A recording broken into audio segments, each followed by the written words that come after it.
So ionization एन्थॅल्पी म्हणजे काय? It is the amount of energy required.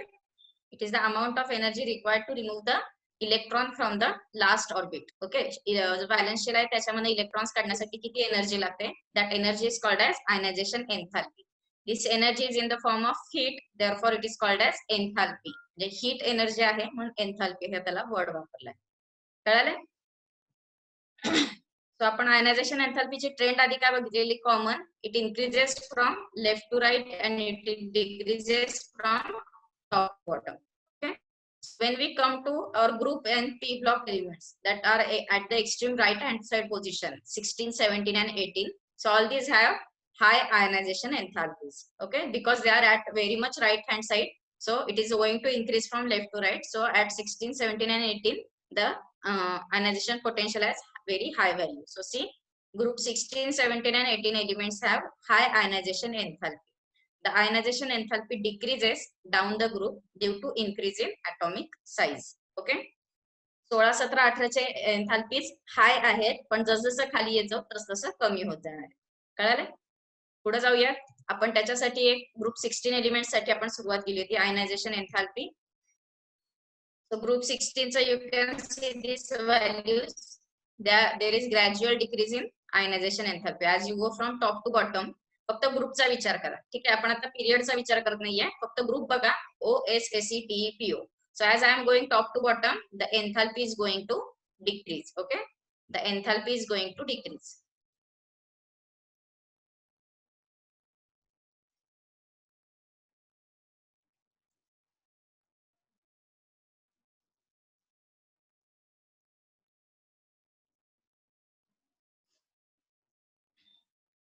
So आपण ह्या व्हॅल्यूज बघा, त्या व्हॅल्यूज वरनं इझिली कळते there is no anomality in that, की कुठली तरी एक वाढली आहे कमी झाली असं काही नाहीये. So there is a gradual decrease in enthalpy values as we move from top to bottom. पण जर का ग्रुपमध्ये प्रॉब्लेम नसेल तर पिरियड मध्ये प्रॉब्लेम असतो. बरोबर आहे ना? एखादी गोष्ट ग्रुपमध्ये शहाणी असेल तर पिरियड मध्ये त्याचा काहीतरी प्रॉब्लेम होणार. आणि तो प्रॉब्लेम काय आहे? तो ग्रुप 16 एलिमेंटची एन्थॅल्पी ग्रुप 15 पेक्षा कमी आहे. ग्रुप 16 ची एन्थॅल्पी ग्रुप 15 पेक्षा कमी आहे. We have already seen this yesterday. Okay, आता आपण थोडं पुढचं घेऊया. स्लाइड तुम्हाला नंतर मध्ये 5 मिनिट ब्रेक देईल तेव्हा तुम्हाला कोणती स्लाइड पाहिजे असेल ते सांगत जा. आता काय होतंय, ग्रुप मध्ये मध्ये मध्ये सारखे डिस्टर्बन्स होत. ठीक आहे, तो पॉइंट सोडून द्या लिहायचा प्रज्ञा, आणि मग नंतर तुम्ही लिहा. मी तुम्हाला वाटलं तर 1 तास पूर्ण झाल्यावर एक 5 मिनिट आपण ब्रेक घेऊ, की ज्या वेळेस तुम्हाला कोणतं पाहिजे असेल रायटिंग मटेरियल राहिलं असेल ते लिहा. ठीक आहे. सो ग्रुप 16 ची आयनायझेशन एन्थॅल्पी ग्रुप 15 पेक्षा कमी आहे. त्याचं रिझन काय सांगितलं होतं? Group 15 has exactly half filled electronic configuration NH2NP3. Okay, NH2NP3. So exactly half filled configuration आहे आणि त्यामधनं एक इलेक्ट्रॉन काढायचा, म्हणजे स्टेबल कंपाऊंड आहे किंवा स्टेबल एलिमेंट आहे आणि त्याला अनस्टेबल बनवायचं म्हटलं त्याची आयनायझेशन एन्थॅल्पी मॅक्सिमम असणार आहे किंवा जास्त असणार आहे. कळाले? So that's why it is difficult to remove one electron from NH2NP3 as compared to group 16 elements.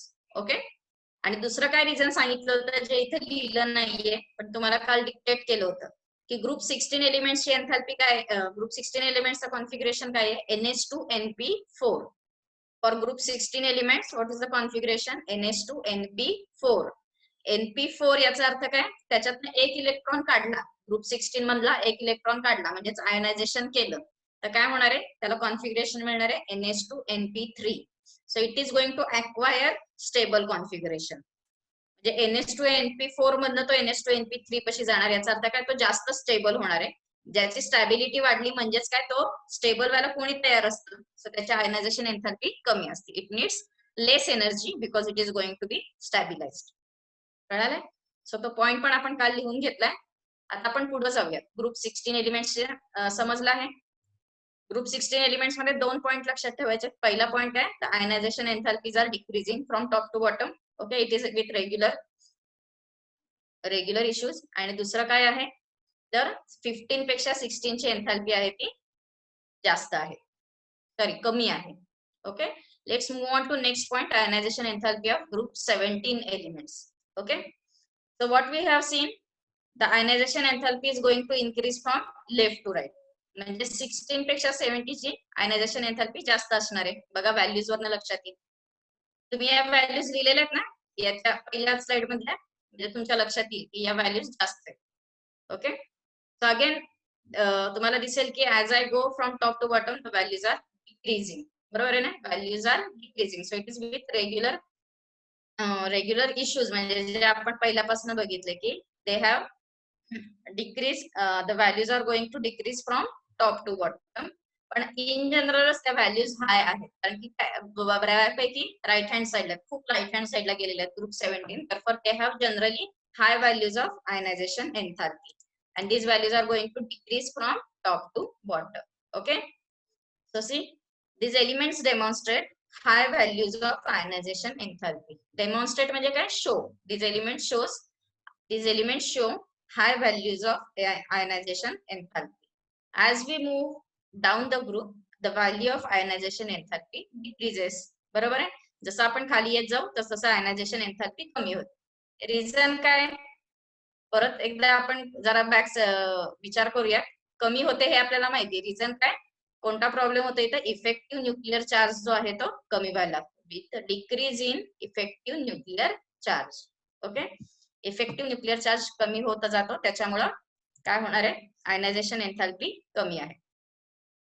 ठीक आहे, see last point, ionization enthalpy of fluorine is considerably higher than any other halogen which is ascribed to the little size. ठीक आहे, हे वाक्य लिहून घ्या, याच्याबद्दलचं explanation पुढच्या slide मध्ये आहे.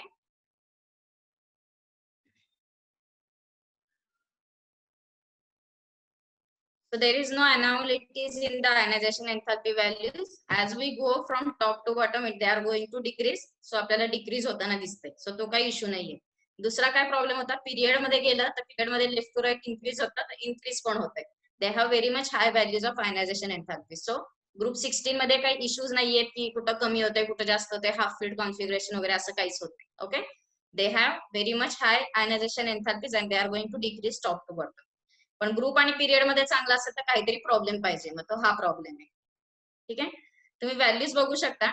समजा आपण क्लोरीन ब्रोमिन आयोडीनचा विचार केला, इथं व्हॅल्यू आहे 1200, इथं आहे 1100 आणि इथं आहे 1000. म्हणजे काय होत चाललंय, 1,000ने नियर बाय 1,000ने कमी कमी होत चाललंय. कळतंय, क्लोरीन ब्रोमिन आयोडीन यांचा विचार केला तर आपल्याला 1,000ने 100ची डिक्रीज मिळते.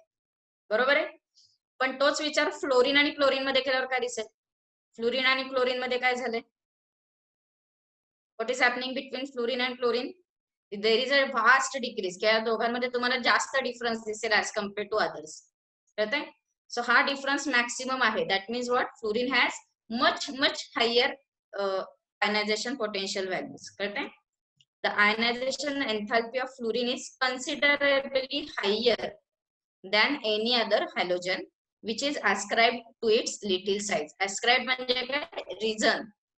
ह्याचं रिझन काय आहे, कशाचं, आयनायझेशन एन्थॅल्पी मॅक्सिमम आहे, त्याचं रिझन काय आहे, तर fluorine has a very small size. Okay, लक्षात येते. पहिली गोष्ट काय आहे याच्यातनं तुम्हाला या रिडिंग मधनं काय समजून घ्यायचंय, तर फ्लोरीनची व्हॅल्यू खूप मॅक्सिमम आहे. So this is the first thing. Second, why it is maximum, so reason काय, तर फ्लोरीनची साईज खूप कमी आहे. फ्लोरीनची साईज खूप कमी आहे. ओके, तुम्हाला आठवत असेल तर आपण जेव्हा ऑकरन्स बघत होतो, ऑकरन्सची स्लाइड चालू होती त्यावेळेस बघा, FCl BrI आपण असे ग्रीन कलरचे गोल काढले होते, सर्कल्स काढले होते ग्रीन कलरचे, आणि त्या सर्कलच्या आतमध्ये ClBrI80 लिहिलं होतं, पण F सर्कलच्या बाहेर लिहिलं होतं. आठवत आहे ना, F बाहेर लिहिलं होतं आणि बाकीचे सगळे आतमध्ये लिहिले होते. आणि त्याचं रिझन काय होतं सांगितलेलं, की तो F इतका छोटा आहे की साधं लिहिलेलं सुद्धा त्याच्यात बसत नाही. म्हणजे आपण तेव्हा जस्ट आपलं बघण्याबद्दल लिहिलं होतं, पण ऍक्च्युली त्याचा साईज खूप लहान आहे. कळतंय, त्याचा साईज खूप लहान आहे. आणि लहान साईज असल्यामुळे काय होतंय बघा, आता समोर तुमच्या डोळ्यासमोर आणा की एक छोटासा ऍटम आहे, त्याचा साईज खूप कमी आहे आणि त्याच्याकडे 1s2 2s2 2p7 एवढे इलेक्ट्रॉन्स त्याच्या कडेने आहे. येते लक्षात, आवाज येतोय का सगळ्यांना, आवाज येतोय ना. ओके, सो फ्लोरीन आहे, फ्लोरीनच्या कडेने जे इलेक्ट्रॉन्स आहेत ते इतकेच जवळ आहेत, म्हणजे त्याचा साईज इतका लहान आहे की आता त्याच्या कडेचे इलेक्ट्रॉन्स आहेत म्हणजे 2p7 म्हणजे आपले जे दुसऱ्या ऑर्बिट मधले जे इलेक्ट्रॉन आहेत 2p5 sorry 2s2 2p5. So 2p5 वाले जे इलेक्ट्रॉन्स आहेत ते सुद्धा फ्लोरीनच्या न्यूक्लियसच्या जास्त जवळ आहेत. कळते कारण की त्याचा साईज खूप लहान आहे. छोटा साईज झाल्यामुळे काय होणार आहे, ते इलेक्ट्रॉन्स आणि न्यूक्लियस एकमेकांच्या इतक्या जवळ आहेत की इलेक्ट्रॉनला बाहेर काढायला खूप जास्त एनर्जी लागते. काय सांगते कळते? Due to this little size, or this is the small size of fluorine, the peripheral electrons or valence electrons, they are very much near to nucleus. Okay, valence electrons काय न्यूक्लियसच्या खूप जवळ आहेत आणि ते खूप जवळ असल्यामुळे त्यांच्यामधलं फोर्स ऑफ अट्रॅक्शन ऑब्विसली जास्त असणार आहे. कारण की इलेक्ट्रॉन वरती निगेटिव्ह चार्ज आहे, न्यूक्लियस आहे positive. So force of attraction खूप जास्त आहे. त्याच्यामुळं त्या आयनला रिमूव्ह करायचं, म्हणजे त्या इलेक्ट्रॉनला रिमूव्ह करायचं. याचा अर्थ काय? आयोनायझेशन एन्थॅल्पी बघायची. बरोबर आहे? त्या इलेक्ट्रॉनला रिमूव्ह करणं खूप डिफिकल्ट होतं. Due to the small size of fluorine, the electrons are tightly held, so it is very much difficult to remove them. आले लक्षात? So that's why it has very much higher ionization enthalpy. कळाले? So fluorine has maximum ionization enthalpy in all these halogens and considerably higher. आले लक्षात? Write down all these points. आणि हे जेव्हा तुम्ही लिहाल एलिमेंट्सचं, त्यावेळेस ॲटॉमिक नंबर वगैरे नाही लिहिला तरी चालेल. हे टेबल काढताना जेव्हा आपण आयनायझेशन एन्थॅल्पी लिहितो तेव्हा फक्त आयनायझेशन एन्थॅल्पीच्या व्हॅल्यू लिहिल्या तरी चालते. Okay, so everyone have written this thing from the side. शक्यतो मी एक्सप्लेन करत असताना लिहू नका, कारण की काय होतं, जो पॉईंट सांगते तो मागं राहतो आणि रायटिंग मध्येच वेळ जातो. काही काही पॉईंट्स इथं नाहीयेत तेही सांगितले जातात. म्हणून जरा लिहायची गडबड करू नका, मी थांबत जाईल प्रत्येक स्लाइड नंतर. ठीक आहे.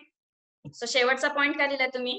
The ionization enthalpy of fluorine is considerably higher than any other halogen which is ascribed to its little size. ठीक आहे. त्याच्या पुढे एक पॉइंट लिहा. The valence electron of fluorine,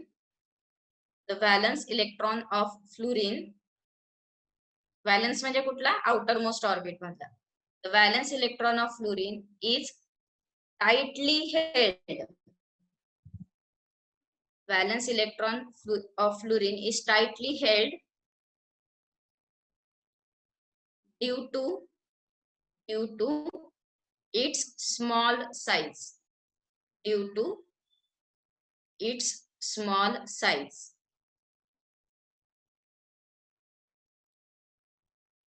परत सांगते, the valence electron of fluorine is tightly held due to its small size. Therefore, it is difficult to remove. Therefore,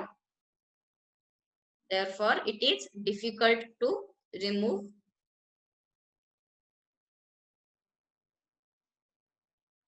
Therefore, high ionization enthalpy. High IE. Therefore, high IE म्हणजे high ionization enthalpy.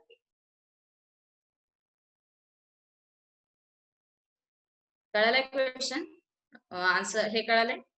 Explanation.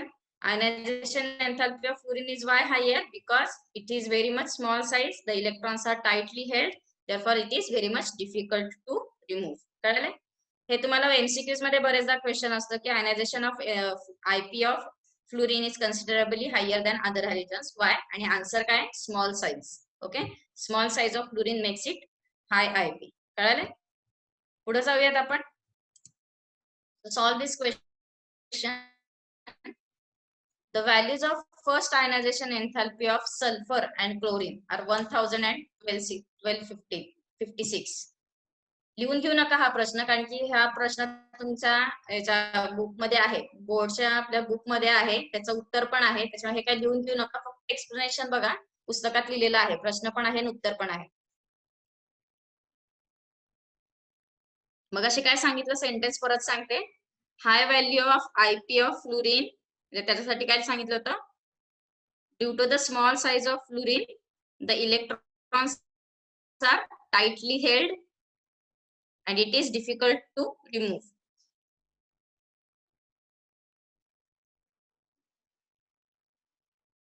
So answer this question. काय लिहिलं बघा? The values of first ionization enthalpy of S and Cl. Okay is 1000 and दुसरा किती लिहिलाय 1256 kilojoule पर मोल respectively explain the observe trend. तो बघा इथे सल्फरचे आहे 1000 आणि क्लोरीनचे आहे 1256. सो काय प्रॉब्लेम काय नाहीये, आपलं रेग्युलर जे वाढत आहे कमी होत आहे त्या पद्धतीने, बरोबर आहे. रिझन काय आहे, as we go from left to right the ionization enthalpy is going to increase, so that is the answer. Okay, so see the elements S and Cl belong to the second period of periodic table. Okay, actually second period नाहीये, हे पुस्तकातच लिहिलेलं आहे, हे third period पाहिजे, माहिती ना. Across the period effective, हे लिहून घेऊ नका, फक्त वाचा बघा काय लिहिलंय. Across the period effective nuclear charge increases and the atomic size decreases with increase in atomic number. बरोबर आहे. जे रिझन आपल्याला सांगायचंय, नुसतं IP increases from left to right नाही, why it is increasing. So increase कशामुळे होते, तर इफेक्टिव्ह न्यूक्लियर चार्ज इन्क्रीज होतो आणि atomic साइज डिक्रीज होते. Okay, and due to which you will get the answer, the energy required to removal of electron will be increasing. So sulfur will have less ionization enthalpy than chlorine. कळाले. So this kind of questions are asked. So जेव्हा प्रश्न विचारला जाईल, आपला प्रश्न किती मार्काला जरा विचार करून उत्तर द्यायचं. म्हणजे आता या प्रश्नाचं उत्तर एका शब्दात द्यायचं झालं तर काय सांगणार आहे मी, ionization enthalpy increases from left to right, आणि सल्फर लेफ्टला आहे आणि क्लोरीन राईटला आहे म्हणून वाढलं. ठीक आहे. पण जेव्हा क्वेश्चन तुम्हाला 2 मार्काला किंवा 3 मार्काला येतो, त्यावेळेस तुम्हाला का वाढतं हे पण लिहावं लागेल. Why ionization enthalpy is increasing from left to right, हे सुद्धा आन्सर लिहिणं गरजेचं आहे. So that's why this middle sentence is increasing.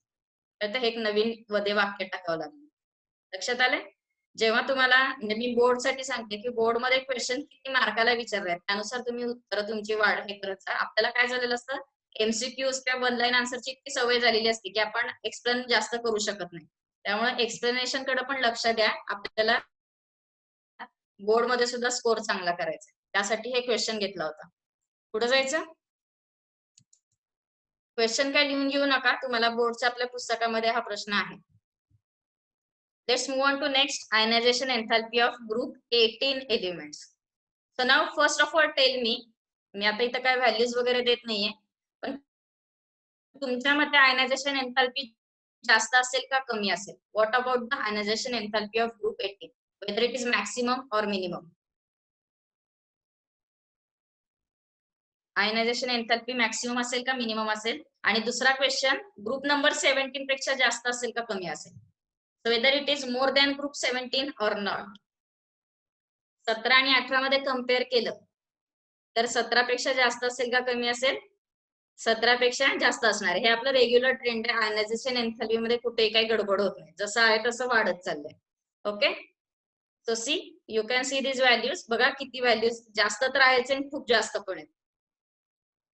You can see this values. या मगाशी ज्या व्हॅल्यूज होत्या त्या 1200च्या रेंज मध्ये होत्या, इथं तुम्हाला त्या वाढलेल्या दिसतील. कळलं. So what you can say, due to the closed electronic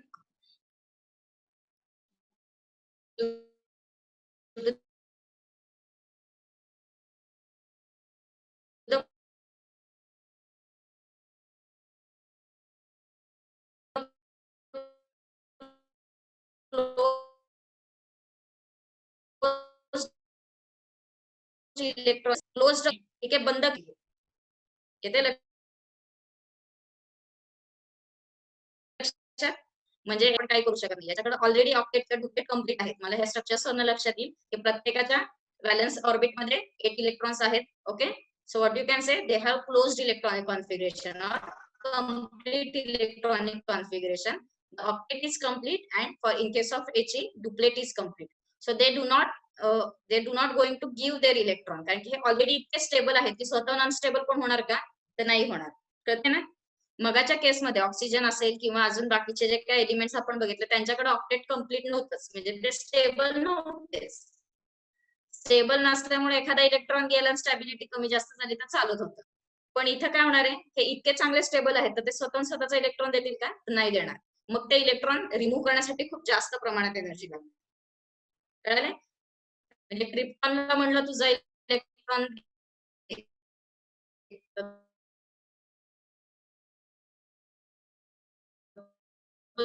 घ्यावं लागेल, बरोबर आहे, जास्त शक्ती लावावी लागेल. So what does it mean, they have very very high ionization potentials. कळते. And again it is with our rule that is from left to right ionization enthalpies are going to increase. So हे सुद्धा आपल्याला increase झालेलं दिसतंय. कळलं? Secondly, as you go from top to bottom, what is decreasing? Sorry, what about ionization enthalpy? As we move from top to bottom, we can see the enthalpies are decreasing. Again, it is with common consideration. Okay, so enthalpies are decreasing step by step on moving down the group with expansion of size. कळले? So ionization enthalpyच्या group 18 बाबतीत काहीच problem नाहीये, कारण की म्हणजे जे आपला periodic टेबलची जी trend आहे ती व्यवस्थित ते फॉलो करतो, कुठं काही कमी जास्त वगैरे होत नाही. इव्हन हेलियम आणि निकेल मध्ये जसं फ्लोरीनच्या बाबतीत इश्यू होता तो सुद्धा नाहीये. सगळीकडे जी काही डिक्रीज आहे ती बऱ्यापैकी सिक्वेन्शियली आहे. Okay, step by step decrease होत चालले. आले लक्षात? So this is all about ionization enthalpies. So write down this point. Electron dot diagram काढली नाही तरी चालेल, कारण की हे मी फक्त डेमॉन्स्ट्रेशन साठी लिहिलं होतं की 8 इलेक्ट्रॉन प्रत्येकाच्या कडेने आहेत. So right down this table and right down this 2 sentences. आणि काय प्रॉब्लेम असेल तर विचारू शकता.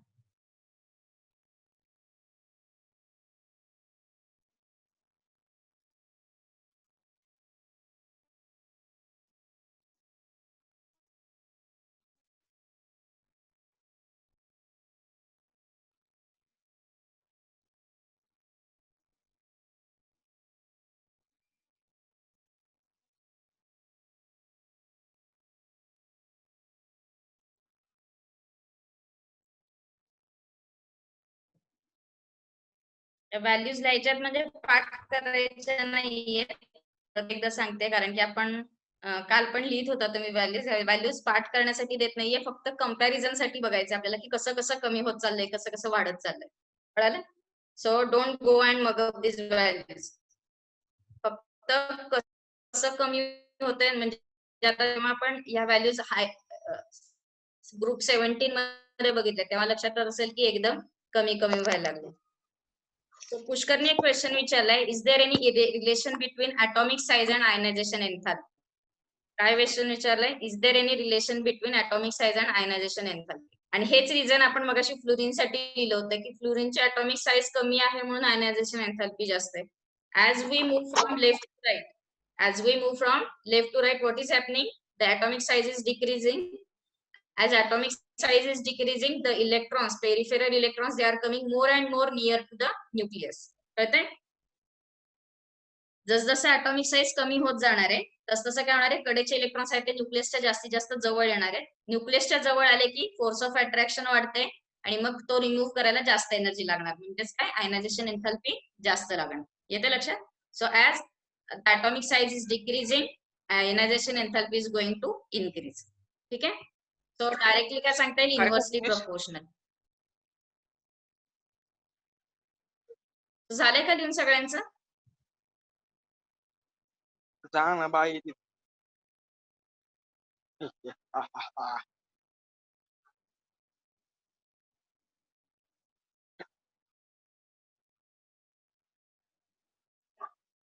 High ionization enthalpy due to the potential means what? Question नाही कळाला सिद्धेश.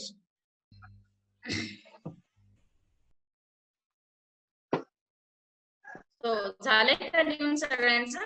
पुढं हाय आयनायझेशन पोटेन्शियल लिहिलंय त्या शब्द. हाय आयनायझेशन पोटेन्शियल म्हणजेच हाय आयनायझेशन एन्थॅल्पी. ठीक आहे? पोटेन्शियल म्हणजेच एन्थॅल्पी. पूर्वीची जर का तुम्ही पुस्तकं बघितली म्हणजे 5-6 वर्षापूर्वीचे, तर इथं आयनायझेशन एन्थॅल्पी हा शब्द नव्हता, तर आयनायझेशन पोटेन्शियल हा शब्द होता. त्याच्या आधी आयनायझेशन एनर्जी हा शब्द होता. आयनायझेशन एनर्जी, आयनायझेशन पोटेन्शियल किंवा आयनायझेशन एन्थॅल्पी तिन्हीचा अर्थ सेम होतो, कन्सेप्ट सेम आहे, फक्त शब्द का बदलले तर हळूहळू त्याच्यामध्ये पण डेव्हलपमेंट होत गेली.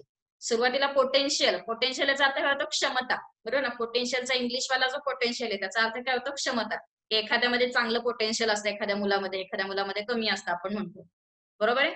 सो आयनायझेशन होण्याची जी क्षमता आहे त्याला काय म्हटलं? Ionization potential.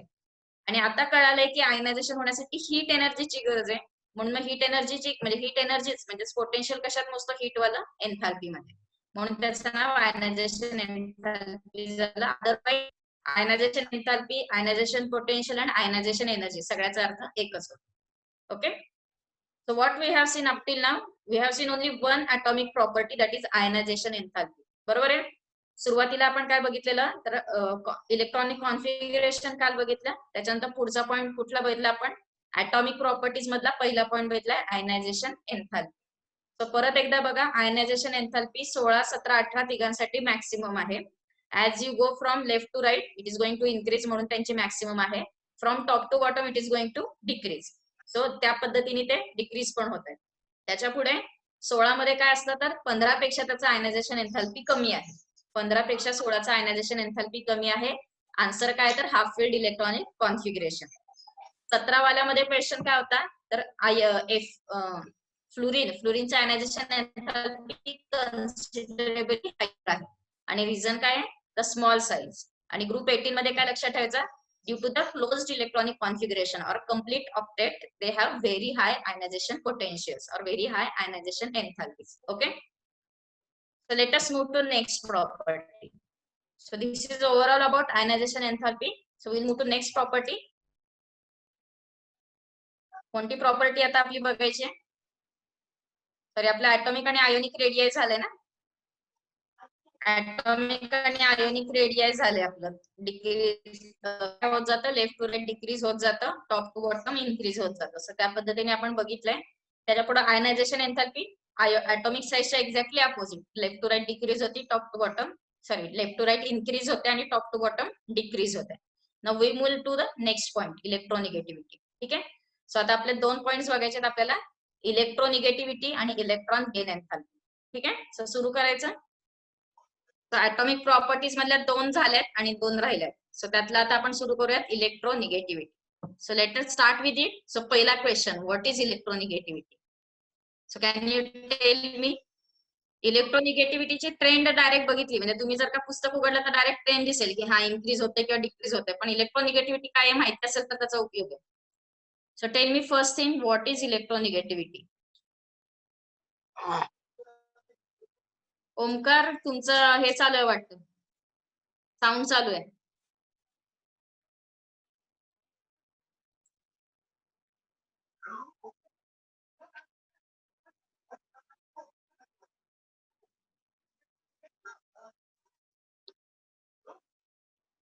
प्रत्येक वेगवेगळं क्वेश्चन आन्सर देते, जरा नीट सांगा.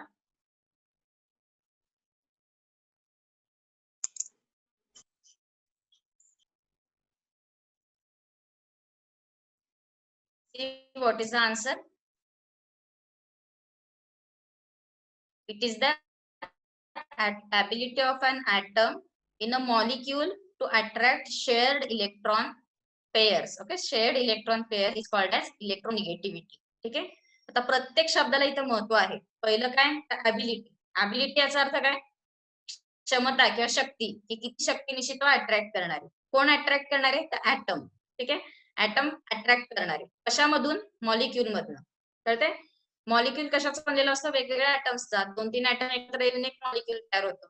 आले लक्षात. आणि अट्रॅक्ट करायचं म्हणजे काय, स्वतःकडे ओढून घ्यायचं. कुणाला ओढून घ्यायचं, तर इलेक्ट्रॉन्सला. आले लक्षात. काय सांगते बघा, की कुठलाही एखादा डायटॉमिक मॉलिक्यूल आहे, फॉर एक्झाम्पल HCl. ठीक आहे, H आहे आणि Cl आहे, हायड्रोजन आणि क्लोरीन. सो या दोघांमध्ये एक सिंगल आपण काढतो, बरोबर. H आणि Cl मध्ये एक सिंगल बॉन्ड काढतो. सिंगल बॉन्ड याचा अर्थ काय, तर 2 इलेक्ट्रॉन्स. तर एक बॉन्ड याचा अर्थ काय, 2 इलेक्ट्रॉन. तुम्हाला कोव्हॅलंट बॉन्ड किंवा शेअरिंग ऑफ बॉन्ड वगैरे माहिती असणार आहे. सो आपण डिरेक्टली पुढे जाऊयात, की एक कोव्हॅलंट बॉन्ड काढला याचा अर्थ काय होतं, 2 इलेक्ट्रॉन्स शेअर केले. डबल बॉन्ड काढला म्हणजे 4 इलेक्ट्रॉन शेअर केले. ट्रिपल बॉन्ड म्हणजे 6 इलेक्ट्रॉन्स शेअर केले. Coming back to our point, की एक कोव्हॅलंट बॉन्ड असेल तर एक इलेक्ट्रॉन पेअर शेअर केली. 2 इलेक्ट्रॉन म्हणजे काय, एक पेअर. तर ते एक जोडी, एक इलेक्ट्रॉनची जोडी आहे ती शेअर केली. 2 ऍटम्सनी मिळून एक जोडी शेअर केली. पण त्या 2 ऍटम पैकी एक छोटा आहे आणि एक मोठा आहे. ठीक आहे. किंवा एकाची ऍबिलिटी कमी आणि एकाची ऍबिलिटी जास्त आहे. की जी ऍबिलिटी इथे लिहिली ती एकाची कमी आहे आणि एकाची जास्त आहे. तर तो काय करेल, एक जण काय करेल, हे जे इलेक्ट्रॉन शेअर केले ते स्वतःकडे ओढून घेईल. कळते. दोघं जण जर का वेगवेगळे असतील तर शेअरिंग केलेलं असेल तर काय करेल, एक जण जोरात ओढून घेईल आणि दुसरा तो जरा लूज असेल किंवा वीक असेल तर तो काय करेल, बरं ठीक आहे राहू दे, घे बाबा. बरोबर आहे ना. आपण असं बरेचदा करतो. म्हणजे घरामध्ये सुद्धा समजा तुम्हाला एका डिश मध्ये दोघांना वाढलं असेल की दोघं मिळून खावा असं सांगितलं की आपण काय करतो, जोरात आपला जो पार्ट असतो, आवडीची भाजी असेल तर भरपूर खातो, नावडीची भाजी असेल तर पुढे ढकलतो, बरोबर की नाही? तसंच इथं होतं. ठीक आहे. सो जो मॉलिक्यूल आहे, मॉलिक्युलचा अर्थ काय, 2 ऍटम पासून बनलेला मॉलिक्यूल आहे. तर त्या 2 ऍटम मध्ये असतो कोव्हॅलंट बॉन्ड. कोव्हॅलंट बॉन्ड म्हणजे काय, इलेक्ट्रॉन्सची पेअर. सो इलेक्ट्रॉनची पेअर एक जण कोणीतरी स्वतःकडे ओढून घेत असतो आणि जो ओढतो त्याला काय म्हणायचं, इलेक्ट्रोनिगेटिव्ह. ओके. तो इलेक्ट्रॉनची पेअर स्वतःकडे ओढून घेतो, तो काय झाला, इलेक्ट्रोनिगेटिव्ह. आणि त्या ऍबिलिटीचं नाव काय आहे, इलेक्ट्रोनिगेटिव्हिटी. आले लक्षात? परत एकदा बघा वाक्य काय आहे. It is the ability of an atom or the ability of an atom in a molecule to attract shared electrons is called as electronegativity. कळलं? हे महत्वाचं वाक्य आहे, ऍटम इन अ मॉलिक्यूल. इथे एकट्या ऍटमची आपण इलेक्ट्रोनिगेटिव्हिटी बघू शकत नाही. तो मॉलिक्यूल मध्ये पाहिजे किंवा तो दुसऱ्याच्या कंपॅरिझन मध्ये स्वतःकडे किती ओढून घेतोय. नुसत्या हायड्रोजन ऍटमची इलेक्ट्रोनिगेटिव्हिटी बघू शकत नाही, तर आपल्याला मॉलिक्यूल पाहिजे, त्या मॉलिक्यूलला त्या हायड्रोजनला कोणीतरी जोडीदार पाहिजे, मग आपण इलेक्ट्रोनिगेटिव्हिटी कम्पेअर करू शकतो. कळलं? So let us check how this electronegativity trend is there in periodic table, and then we will move to our group 16, 17 and 18. So see, across the period what is happening with the electronegativity. बघा, हा जो black कलरचा arrow आहे तो इलेक्ट्रोनिगेटिव्हिटीचा आहे. So what is happening, it is going to increase from left to right. Across the period electronegativity is going to increase from left to right. आणि group मध्ये काय होते, टॉप टू बॉटम इन्क्रीज होते, किंवा असं म्हणूयात की ग्रुपमध्ये ग्रुपमध्ये डाऊन टू टॉप इन्क्रीज होते, किंवा आपण काय म्हणूयात, टॉप टू बॉटम डिक्रीज होते. कळते? परत एकदा बघा, the electronegativity of atoms increases from left to right. Okay, increases from left to right, and what is happening in the group, the electronegativity is decreasing from top to bottom. Electronegativity is decreasing from top to bottom. So आता reason बघूयात.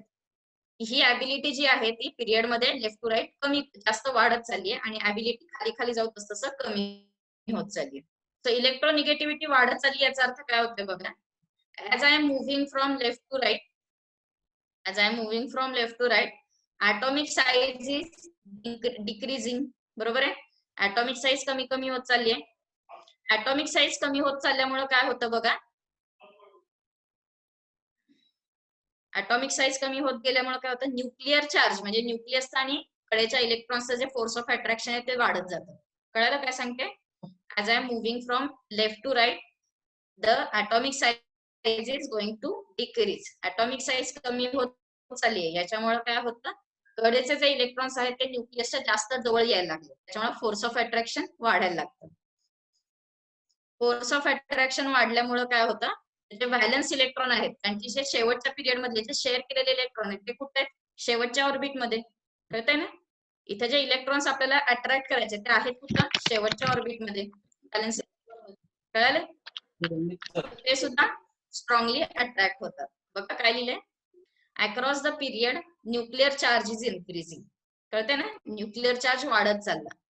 Across the period nuclear charge is increasing faster than electron shielding. Shielding effect माहिती आहे ना, shielding effect म्हणजे इनसाइडचे जे electron असतात ते बाहेर फेकत असतात. Force of repulsion, force of attraction is increasing and force of repulsion is decreasing.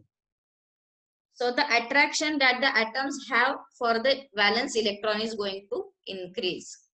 Attraction that the atoms have for the valence electrons is going to increase. कळते? फोर्स ऑफ अट्रॅक्शन वाढते, त्याच्यामुळे electronegativity वाढत जाणार आहे. कळाले? आणि ग्रुपमध्ये exactly opposite होतं. ग्रुपमध्ये काय होतं, फोर्स ऑफ रिपल्शन वाढतो, इलेक्ट्रॉन शिल्डिंगचा इफेक्ट जास्त असतो आणि न्यूक्लिअर चार्जचा इफेक्ट कमी असतो. सो रिपल्शन वाढत जातं, त्याच्यामुळे इलेक्ट्रोनिगेटिव्हिटी कमी होत जाणार आहे. बघा, down the group the atoms of each element have an increasing number of shells.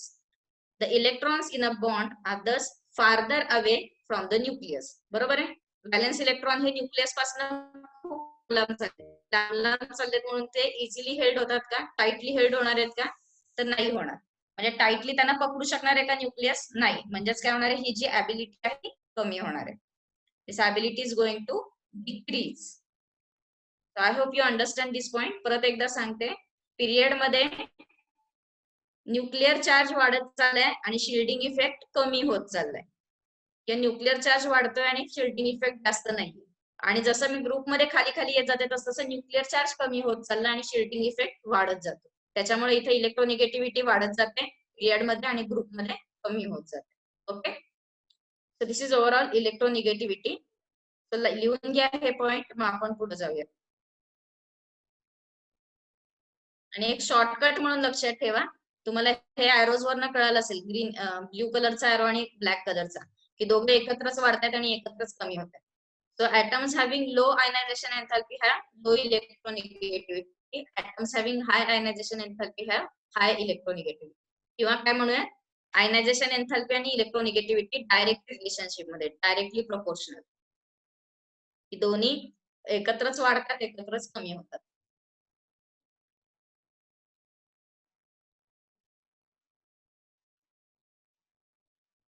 तर लिहून घ्या हे, मग आपण पुढे जाऊया.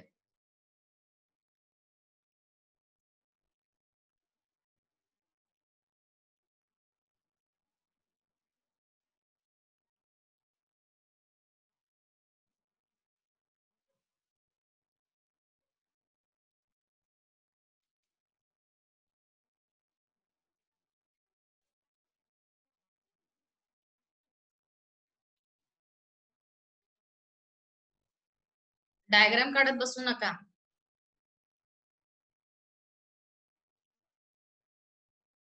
डायग्राम काढू नका, फक्त आपलं एवढंच लिहून घ्या.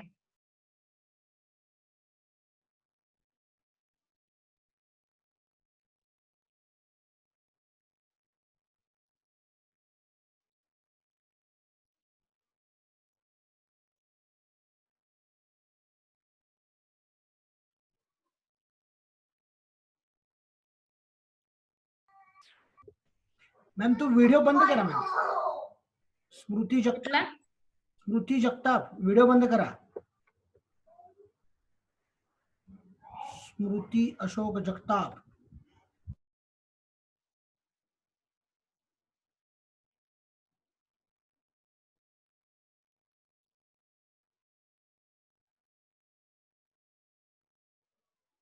श्रुती जगतापीचं नावच नाही दिसत मला.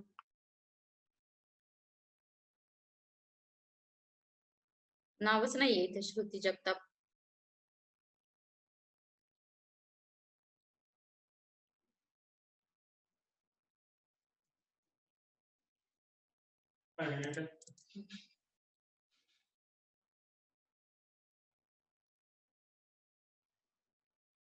हे इरफान कोण आहे? इरफान सय्यद.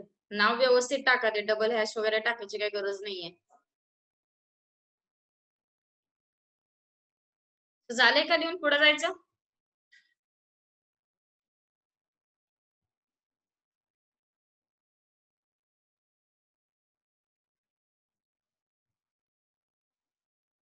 झालंय लिहून?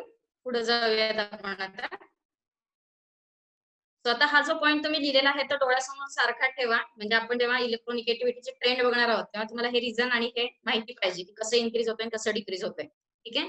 सो राईट, जे काही तुम्ही आता लिहिलंय ते डोळ्यासमोर ठेवा आणि पुढचं एक्सप्लेनेशन ऐका, म्हणजे तुम्हाला समजायला सोपं जाईल. Okay.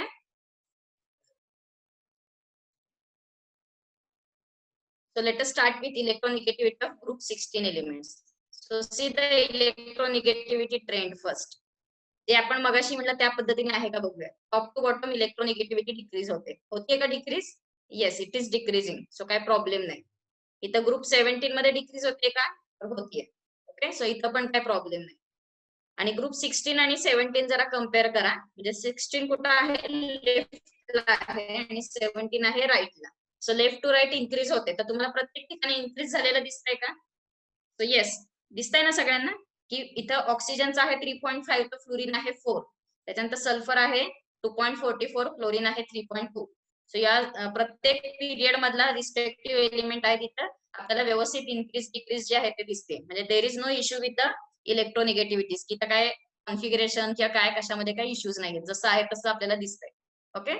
So in case of group 16 elements and group 17 elements, let us check. There is positive decline in electronegativity. Decline याचा अर्थ काय? Decrease.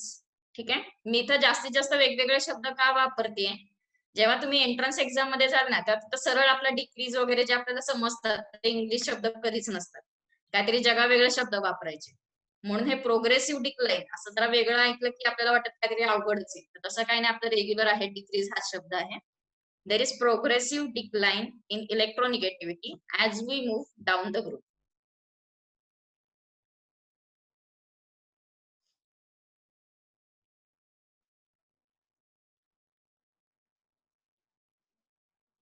There is progressive decline in electronegativity as we move down the group from oxygen to polonium due to increase in nuclear size. ही value मी check करते एकदा sulphur आणि सेलेनियमची. इथे actually कमी पाहिजे, 2.28 पाहिजे.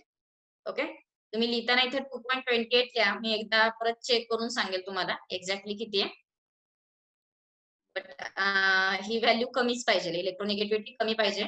अजून एक सांगते बघा रिझन. सल्फर हा नॉन मेटल आहे आणि सेलेनियम हे मेटलॉइड आहे. कळते? सो सल्फरची इलेक्ट्रोनिगेटिव्हिटी जास्तच पाहिजे. ठीक आहे.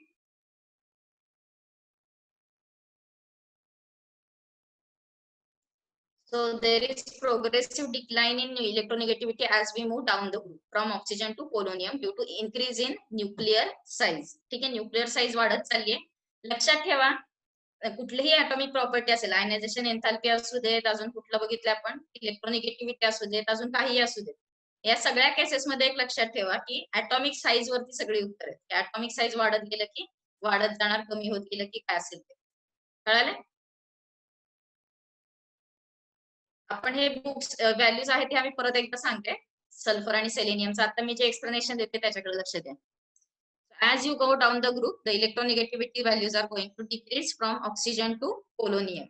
Okay, and reason काय, तर atomic size वाढत चालली.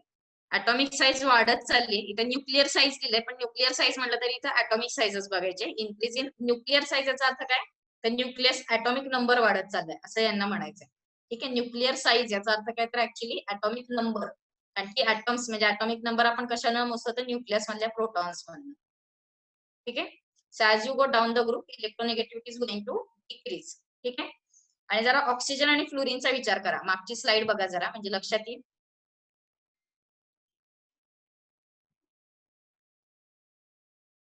हे बघा इथं लेफ्ट टू राईट इलेक्ट्रोनेगेटिव्हिटी वाढत चालली आहे. ठीक आहे. सध्याला ग्रुप 18 ला बाजूला ठेवूयात. ते असं समजा की आपल्याकडे 18 ग्रुप नाहीच आहे, तर लेफ्ट टू राईट जाताना काय होणार आहे बघा, 17 नंबरच्या ग्रुपची मॅक्सिमम इलेक्ट्रोनेगेटिव्हिटी असणार आहे. ठीक आहे. म्हणजे 18 नंबर ग्रुप आपल्याकडे नाहीये अजून, त्याचा शोध लागला नाही असं जर का आपण समजलं तर काय असणार आहे बघा, हा फ्लोरीन वाला जो हॅलोजनची फॅमिली आहे त्याची इलेक्ट्रोनेगेटिव्हिटी मॅक्सिमम असणार आहे. आणि दुसरा, जर का मी टॉप टू बॉटम गेला तर इलेक्ट्रोनिगेटिव्हिटी कमी होत चालली. याचा अर्थ काय, परत हा फ्लोरीन जो आहे त्याची इलेक्ट्रोनिगेटिव्हिटी मॅक्सिमम येणार. येते लक्षात? लेफ्ट टू राईट गेल्यामुळं, लेफ्ट टू राईट जर का मी गेले तर सेकंड पिरियड मध्ये मॅक्सिमम कोण दिसते, तर फ्लोरीन. ठीक आहे, ग्रुप 18 चा विचार नको आता करायला. समजा मी सेकंड पिरियड मध्ये आहे, लेफ्ट टू राईट गेले तर मॅक्सिमम इलेक्ट्रोनिगेटिव्हिटी कोणाची येणार आहे, फ्लोरीनची. आणि टॉप टू बॉटम गेले तरी सुद्धा मॅक्सिमम कोण येणार आहे, फ्लोरीन. लक्षात येते? So what you can say, this fluorine has maximum electronegativity. Okay, याची इलेक्ट्रोनिगेटिव्हिटी खूप जास्त आहे. ठीक आहे. आणि याला दुसरा शब्द आहे ब्लॅक शीप. ठीक आहे, काळी मेंढी. ठीक आहे, फ्लोरीनला दुसरा शब्द काय आहे, ब्लॅक शीप, कारण की याची इलेक्ट्रोनिगेटिव्हिटी मॅक्सिमम आहे. म्हणजे त्याला काहीतरी वेगळं नाव दिले. काय नाव दिले, तर black sheep, and this name is because of its highest electronegativity. कळाले? आणि त्याच्यानंतर दुसरा नंबर कोणाचा लागतो, ते या ऑक्सिजनचा, कारण की हा सुद्धा बऱ्यापैकी राईट हँड साईडला आहे आणि त्याच्या पर्टिक्युलर ग्रुपमध्ये हा टॉपला आहे. Okay, so fluorine has maximum electronegativity and oxygen has next to it, म्हणजे नंबर 2 इलेक्ट्रोनिगेटिव्हिटी. आले लक्षात? ब्लॅक शिप नाव आहे. फ्लोरीनचं नाव काय, ब्लॅक शिप असं त्याला म्हणतात, का तर त्याची इलेक्ट्रोनिगेटिव्हिटी मॅक्सिमम आहे. आणि त्याच्यानंतर 2 नंबरचा कोण आहे, तर ऑक्सिजन. ठीक आहे. मग 3 नंबरला सल्फर, नायट्रोजन वगैरे जातात. त्याच्या पुढे नको जायला. मॅक्सिमम जे आहेत ते बघा, maximum is number 1 fluorine and number 2 is oxygen in all this periodic table. ठीक आहे. ग्रुप 18 काय होतं ते आपण नंतर बघूया. 17 पर्यंतचाच विचार करा. Okay, so see, what we have seen up till now, there is progressive decrease in electronegativity as we move from top to bottom. After fluorine, oxygen is the second most electronegative molecule. Okay, molecule नको इथं शब्द element पाहिजे. इथं जरा नीट लिहा तुम्ही, element हा शब्द लिहा. After fluorine, oxygen is the second most electronegative element. कळलं? Now we'll go for group 17 elements. So again, in case of group 17, the electronegativity is decreasing from top to bottom. Okay, electronegativity is decreasing from top to bottom. पण बघा दुसरी गोष्ट काय आहे, यांची electronegativity maximum आहे. मग अशी सांगितलं की ग्रुप 18 चा विचार नको करायला. त्याच्यामुळे जर का ग्रुप 17 कुठं आला, एकदम राईट हँड साइडला आला, ते have very high electronegative values. ठीक आहे, so see the halogens have very high electronegativity values. You can see from the estimations of electronegativity in the table that the electronegativity, sorry, म्हणजे हे कळालं ना, हे टेबल वरनं तुम्हाला दिसतच असेल, इलेक्ट्रोनेगेटिव्ह व्हॅल्यूज आर हाय. आणि दुसरं अजून काय दिसतं या टेबल वरनं तुम्हाला, the electronegativity diminishes slowly on moving down the group. Diminish म्हणजे काय, कमी कमी होत जाते. As you go down the group, the electronegativity is decreasing from fluorine to iodine. आणि रिझन काय परत, due to increase in nuclear radii. Nuclear size वाढत चालली की फोर्स ऑफ अट्रॅक्शन कमी कमी होत जाणार आहे. त्या शिल्डिंग इफेक्ट वाढतो आणि जो न्यूक्लियर अट्रॅक्शनचा फोर्स आहे तो कमी होत जातो, न्यूक्लियर चार्ज कमी होत जातो, due to which electronegativity is going to decrease. कळालं? And next one, fluorine. Fluorine in the periodic table is the most electronegative element. Okay, fluorine is the most electronegative element in the periodic table. सगळे atoms बघितले की त्यातला पहिला number कोणाचा आहे तर फ्लोरीनचा आहे. कळालं? कारण की तो एक्स्ट्रीम राईट हँड साइडला, राईट टॉपला आहे, उजवीकडच्या टॉपला कोण आहे, फ्लोरीन आहे. त्याच्यामुळे त्याची मॅक्सिमम इलेक्ट्रोनेगेटिव्हिटी आहे. ठीक आहे, आणि फ्लोरीनचे इलेक्ट्रोनेगेटिव्हिटीचा नंबर बघा काय आहे, 4.0. तुम्हाला इलेक्ट्रोनेगेटिव्हिटी कशी मेजर करतात हे मागच्या वर्षी झालं होतं, परत एकदा सांगते. का असतं, पॉलिंग स्केल असतं, पॉलिंग नावाच्या सायंटिस्टने शोधलेलं स्केल आहे, त्याच्यावरनं या व्हॅल्यूज आहेत. त्याच्यामुळे इथे युनिट काय लिहिलेलं दिसणार नाही तुम्हाला. ठीक आहे, किलो जूल वगैरे काय काय असतं, तसं इथं काहीच युनिट नाहीये. This electronegativity is nothing but comparison. मग अशीच सांगितलं की आपण जरी या एलिमेंटची इलेक्ट्रोनेगेटिव्हिटी बघत असलो तर कोणाबरोबर असते, तो कुठल्या तरी एखाद्या ऍटमला त्याला जोडायचं आणि तो किती फोर्सफुली त्याला आपल्याकडे इलेक्ट्रॉन पेअरला ओढतोय ते मोजायचं. कळालं? तर त्याच्यामुळे हे कम्पॅरिटिव्ह व्हॅल्यूज आहेत. इलेक्ट्रोनेगेटिव्हिटीला काही युनिट येणार नाही. आणि हे जे स्केल आहे ते कोणतं आहे तर polling scale, POULING, polling scale. ठीक आहे, पॉलिंग स्केल वरती तुम्हाला हे रिडिंग्स मोजता येतात. आता ते आपण काय मोजायची गरज नाही, ऑलरेडी सगळी मोजून ठेवलेली आहे. व्हॅल्यूज पाठ पण करायची गरज नाही, फक्त डिक्रीज आणि इन्क्रीज काय होते ते बघा. ठीक आहे, फक्त फ्लोरीनची लक्षात ठेवा, लक्षात ठेवायला पण सोपी आहे, नंबर इज 4. ठीक आहे, so maximum electronegativity up till now, म्हणजे आतापर्यंत जगामध्ये मॅक्सिमम इलेक्ट्रोनेगेटिव्हिटी कोणाची आहे तर फ्लोरीनचीच आहे, आणि ती किती आहे 4. म्हणजे 4च्या वरती कोणाची इलेक्ट्रोनेगेटिव्हिटी नाहीये. कळाले? त्याच्यामुळे हा क्वेश्चन म्हणजे नंबर मी आतापर्यंत सांगते की कोणता लक्षात ठेवू नका ठेवू नका ठेवू नका, पण हा 4 नंबर आहे तेवढा लक्षात ठेवा, कारण की 4 पेक्षा जास्त इलेक्ट्रोनेगेटिव्हिटी कोणाचीच नसते. ओके, ही इलेक्ट्रोनेगेटिव्हिटी कोणाच्या रेफरन्सने मोजतात तर मोस्ट इलेक्ट्रोपॉझिटिव्ह इज हायड्रोजन. हायड्रोजनच्या कम्पॅरेटिव्हली बाकीचे मोजायचे. नॉर्मली लक्षात ठेवा, म्हणजे तुम्ही जेव्हा याच्यामध्ये असाल, कुठलं बरं, इलेक्ट्रोकेमिस्ट्रीचा वगैरे आपण विचार करतो, त्यामध्ये सुद्धा आपण SHE, स्टँडर्ड हायड्रोजन इलेक्ट्रोड, तो काय करतो, एनोड किंवा आपण त्याची 0 व्हॅल्यू धरतो आणि मग त्यानुसार बाकीच्यांची काढतो. तसंच इथं सुद्धा काय केलंय, हायड्रोजनला 0 इलेक्ट्रोनिगेटिव्हिटी धरलं आणि त्यानुसार बाकीचे काढलं. कळाले? So it is that thing. म्हणजे ते कसं काढलं काय काढलं त्याच्यापाशी जाऊ नका. आता आपल्याला महत्वाचं काय आहे तर इलेक्ट्रोनिगेटिव्हिटीची व्हॅल्यू आणि त्याची ट्रेंड. ठीक आहे, सो व्हॅल्यू काय आहे 4.0 आणि ट्रेंड काय, it is decreasing from top to bottom, increasing from left to right. Okay, and this trend is uniform up till group number 17. म्हणजे जी ट्रेंड सांगितली की लेफ्ट टू राईट वाढत जाते इलेक्ट्रोनिगेटिव्हिटी, ही कुठपर्यंत वाढते तर ग्रुप नंबर 17 पर्यंत. ठीक आहे, ग्रुप नंबर 18 मध्ये गेले की काहीतरी गडबड व्हायला सुरुवात होते. आता का गडबड होते बघा, इलेक्ट्रोनेगेटिव्हिटीची डेफिनेशन बघा बरं, मगाशी लिहिली असेल तुम्ही. काय लिहिली definition? It is the ability of an atom in a molecule. बरोबर आहे, ability of an atom in a molecule to attract electron pair. बरोबर आहे, म्हणजे पहिली गोष्ट मॉलिक्यूल बनला पाहिजे. बरोबर आहे, मॉलिक्यूल जर का बनला तर ती इलेक्ट्रॉन पेअर शेअर होणार आहे आणि मग ते कोणीतरी ओढणार आहे. पण जेव्हा आपण ग्रुप 18 मध्ये जातो तेव्हा काय होणार आहे? मॉलिक्यूलच बनत नाही, मग इलेक्ट्रॉन पेअर शेअरच होत नाही आणि मग काय ओढायचा किंवा असं स्वतःकडे अट्रॅक्ट करून घ्यायचा प्रश्नच येत नाही. कळाले? So just write down these things and then we'll move to group 18 elements. So group 17 पर्यंत इलेक्ट्रोनिगेटिव्हिटी मध्ये काही इश्यू नाहीये, प्रॉपर इन्क्रीज आणि डिक्रीज आहे. ठीक आहे, so हा पॉइंट लिहून घ्या.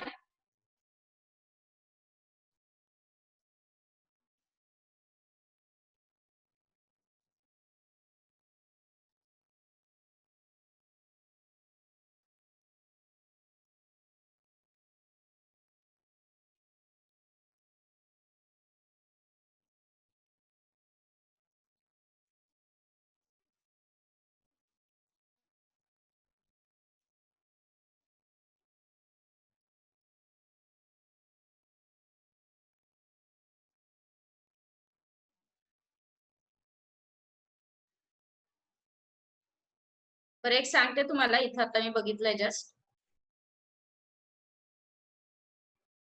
सल्फरची इलेक्ट्रोनिगेटिव्हिटी आहे 2.58.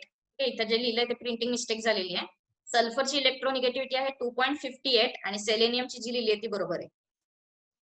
काय सांगते कळालंय का? तुम्ही तुमच्या वहीमध्ये पण करून घ्या ते. सल्फरची इलेक्ट्रोनिगेटिव्हिटी 2.58 पाहिजे आणि सेलेनियमची 2.48 किंवा 2.5 च्या आसपास आहे, ते ओके आहे. तर ते चेंजेस करून घ्या. परत एकदा सांगते, सल्फरची इलेक्ट्रोनिगेटिव्हिटी आहे 2.58. इथं जे लिहिलेलं चुकलंय की नाही, तर 44 48 लिहिलंय, डिक्रीज होताना लिहायला पाहिजे होतं. तरी 2.58 नाहीये, बरोबर 2.58. Okay, so I hope you have I am clear about दिस.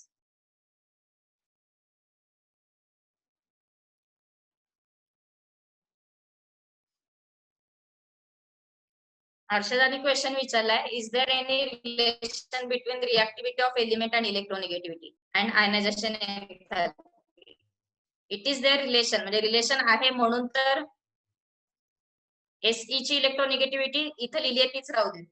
ठीक आहे, इट इज अराउंड 2.5, त्याच्यामुळे 2.48 can be written like this. So आपण हे सगळे ॲटॉमिक प्रॉपर्टीज बघतोय कशासाठी? आयनायझेशन एंथॅल्पी असू देत, ॲटॉमिक साईज, इलेक्ट्रोनिगेटिव्हिटी किंवा इलेक्ट्रॉन गेन एंथॅल्पी, हे सगळं कशासाठी बघायचंय? तर आपल्याला त्या सगळ्याचा संबंध केमिकल रिएक्टिव्हिटी मध्ये लावायचा आहे. त्याच्यामुळे हे सगळे इंटरडिपेंडंट आहे. सो इलेक्ट्रोनिगेटिव्हिटीचा उपयोग ऑब्व्हियसली रिएक्टिव्हिटीवर होणारच आहे आणि मग तो कॅथोड म्हणून रिॲक्ट होतो, कोण ॲनोड म्हणून रिॲक्ट होतो, कोण ऑक्सिडायझिंग एजंट म्हणून रिॲक्ट होतो, कोणाचं काय होतं ते सगळं आपण बघणारच आहोत. कळालंय? So all these values they are nothing but the, ह्या ज्या व्हॅल्यूज आहेत ह्याच्यावरून आपण रिएक्टिव्हिटी सांगू शकतो. कशी सांगायची ते 1 बाय 1 जो जो पॉइंट येईल त्यानुसार आपण सांगत. कळालंय? परत एकदा सांगते, सल्फरची इलेक्ट्रोनिगेटिव्हिटी तर 2.58 लिहा आणि सेलेनियमची जी आहे तशीच राहू दे. जायचं पुढे?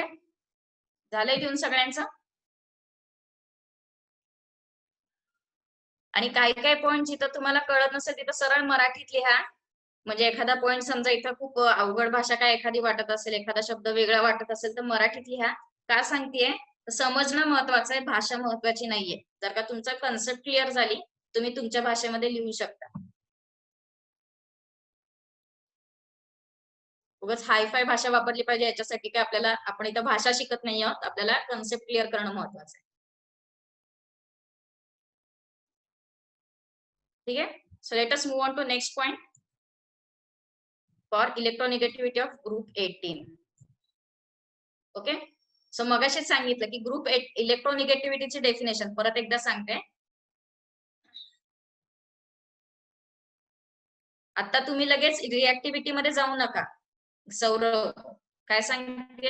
आता रिएक्टिव्हिटी मध्ये जाऊ नका, आपल्या इलेक्ट्रोनिगेटिव्हिटी मध्येच या. ॲटॉमिक प्रॉपर्टीज जे आता चालू आहे त्याच्याकडे लक्ष द्या. जेव्हा जेव्हा ते पुढचे पॉइंट्स येतील तेव्हा आपण बघूया. ठीक आहे, इलेक्ट्रोनिगेटिव्हिटी मध्ये मगाशी सांगितलं, परत एकदा बघा. इलेक्ट्रोनिगेटिव्हिटीची डेफिनेशन काय आहे? It is the ability of an atom in a molecule. ठीक आहे. मॉलिक्यूल मधल्या ऍटमची ऍबिलिटी पाहिजे की जे इलेक्ट्रॉन पेअरला स्वतःकडे ओढून घेणार आहे. पण ग्रुप 18 एलिमेंट्स काय आहेत तर इनर्ट एलिमेंट्स आहेत, इनर्ट गॅस एलिमेंट्स आहेत. बरोबर आहे ना. Group 18 elements they are inert gas elements. So inert gas elements आहेत म्हणजे ते कंपाऊंड तयार करायच्या नादाला लागत नाही. कळते. ते ऍटॉमिक साईज मध्ये ऍटॉम मध्येच राहतात, ते त्याचे मॉलिक्यूल बनवत नाहीत. म्हणजे He2 Xe2 असं काही सापडत नाही आपल्याला. कळालं. ते स्वतःहून दुसरे कंपाऊंड बनवत नाही. येते लक्षात. सो कंपाऊंड बनलाच नाही, मॉलिक्यूल बनलाच नाही, तर मॉलिक्यूलची इलेक्ट्रॉन पेअर शेअरच होणार नाही. इलेक्ट्रॉन पेअर शेअर झाली ना तर ती ओढायचा प्रश्नच येत नाही. कळालं. So that's why group 18 elements have zero value of electronegativity. Okay. Electronegativity of inert gases is zero because they have no tendency to attract shared electrons. पहिली गोष्ट इलेक्ट्रॉन्स शेअर करायच्या नादाला लागतच नाही. पण तरी सुद्धा माणसाला सवय आहे, जे करत नाही ते ज्याला म्हणजे आता सपोज माणसाला काय सवय आहे की ग्रुप एलिमेंट्स 18 चे एलिमेंट्स आहेत ते कंपाऊंड नॅचरली बनवत नाहीत. मग माणसाने काय केलंय त्यांना कंपाऊंड बनवायला भाग पाडलंय. ठीक आहे. झेनॉनचे कंपाऊंड्स आपल्याला शिकायला आहेत आता अभ्यासाला. XeF2 XeOF2 असे 5-6 कंपाऊंड्स आहेत. सो तेवढे कंपाऊंड्स बनवलेत पण ते सुद्धा जे इलेक्ट्रॉन पेअर आहे ते स्वतःकडे ओढून घेत नाही. का ओढून घेत नाही कारण की त्याचे ऑलरेडी 8 इलेक्ट्रॉन्स आहेत. त्याला अजून इलेक्ट्रॉन्सची गरज आहे का नाहीये. कळते. So first thing they have no tendency. First thing they do not form compounds. ते कंपाऊंड्स तयार करतच नाही. आणि दुसरी गोष्ट जरी कंपाऊंड झाला तरी सुद्धा ते इलेक्ट्रॉन पेअर स्वतःकडे ओढून घेत नाहीत. So they are electronegativity of inert gases is zero. कळते. Electronegativity of inert gases is zero. बघा. Electronegativity measures the amount of attraction between atom and the electron. So noble gas have no electronegativity because they do not going to attract the electrons. So I hope the point is clear. So zero असल्यामुळे कमी पण होणार नाही, जास्त पण होणार नाही, सगळ्यांचीच इलेक्ट्रोनेगेटिव्हिटी व्हॅल्यू झिरो आहे.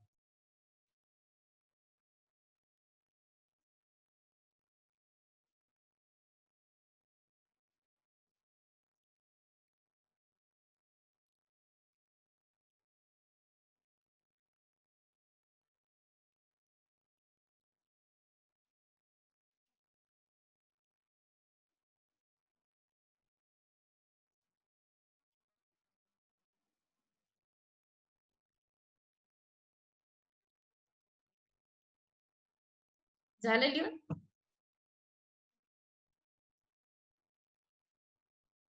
ओके. कळाले.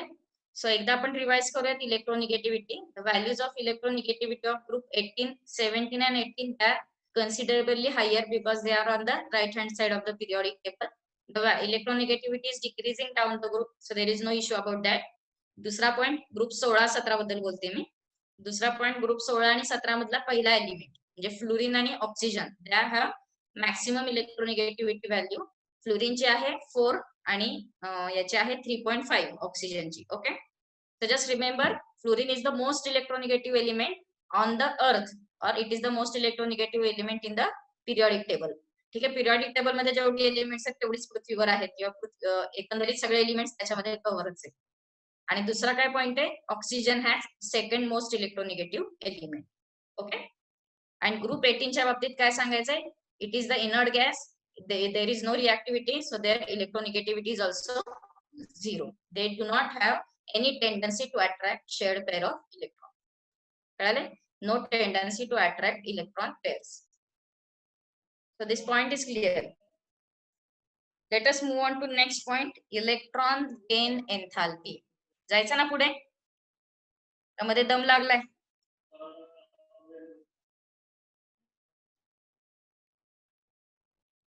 हा पॉइंट झाला की तुम्हाला एक 5 मिनिटं हे वेळ देईल की मध्ये एखादी स्लाइड किंवा काय लिहायचं राहिलं असेल तर मला सांगा, आपण ते बघूयात. हा पॉइंट आधी क्लिअर करूयात आणि मग पुढे जाऊया. ठीक आहे. Electron gain enthalpy. So now tell me what is electron gain enthalpy, because this point is also you have completed in 11th standard.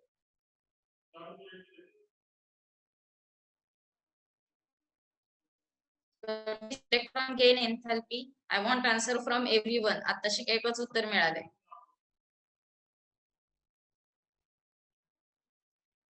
एन्थॅल्पी शब्दाला म्हणजे काय? It is the amount of energy.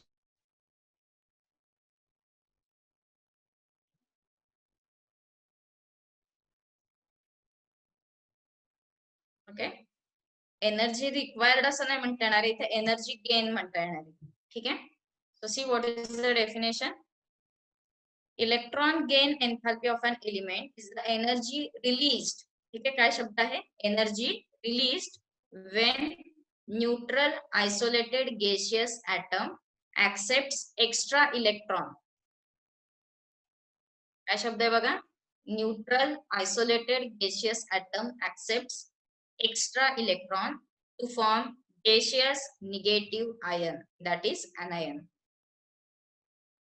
Okay, परत एकदा बघा काय वन बाय वन बघूया. Electron gain एन्थॅल्पी. Electron म्हणजे काय? आपला इलेक्ट्रॉन. ठीक आहे, गेन म्हणजे काय? त्याला घ्यायचा. इलेक्ट्रॉन घेतला आणि मग एन्थॅल्पी म्हणजे काय? एनर्जी. ठीक आहे. सो जेव्हा एखाद्याला इलेक्ट्रॉन मिळाला, ठीक आहे, इलेक्ट्रॉन मिळाला आणि त्याने एनर्जी रिलीज केली. ठीक आहे, एनर्जी रिलीज केली याचा अर्थ काय?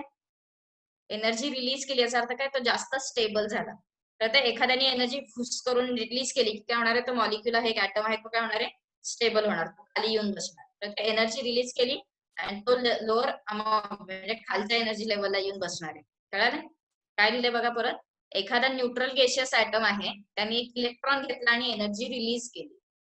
एनर्जी रिलीज केली तर ती किती एनर्जी रिलीज केली? It is nothing but electron gain एन्थॅल्पी. Okay, amount of energy release after gaining one electron. ठीक आहे, आणि इलेक्ट्रॉन गेन केला की काय होतं? निगेटिव्ह आयन होतो. इलेक्ट्रॉन गेन केला की काय होणार आहे? तो जो ऍटम आहे तो काय होणार आहे आता? Negative ion, that is nothing but anion. Okay, and symbol is delta H. Okay, dot delta EGH. Okay, enthalpy is therefore is delta H. EG stands for electron gain. परत एकदा बघा, is the amount of energy released. हे release हा शब्द खूप महत्वाचा आहे. ठीक आहे, रिलीज म्हणजे बाहेर जाणार आहे. फॉर एक्झाम्पल चहा गरम असतो आपला. ठीक आहे, कपामध्ये चहा ठेवला गरम होतो, थोड्या वेळाने तो थंड होतो, म्हणजे काय? त्यातनं एनर्जी रिलीज झालेली असते आणि तो लोअर एनर्जी लेवलला येतो. हाय एनर्जीकडनं लोअर एनर्जीला येतो. कळले? त्याची पहिली एनर्जी जास्त असते आणि इलेक्ट्रॉन गेन केल्यानंतर जे रिलीज होणार आहे, नंतरची राहणारी एनर्जी असणार आहे ती कमी राहणार आहे. कळते? इनिशियली जास्त एनर्जी असणार आहे, नंतर कमी होत जाणार आहे. कळाले? So let us see.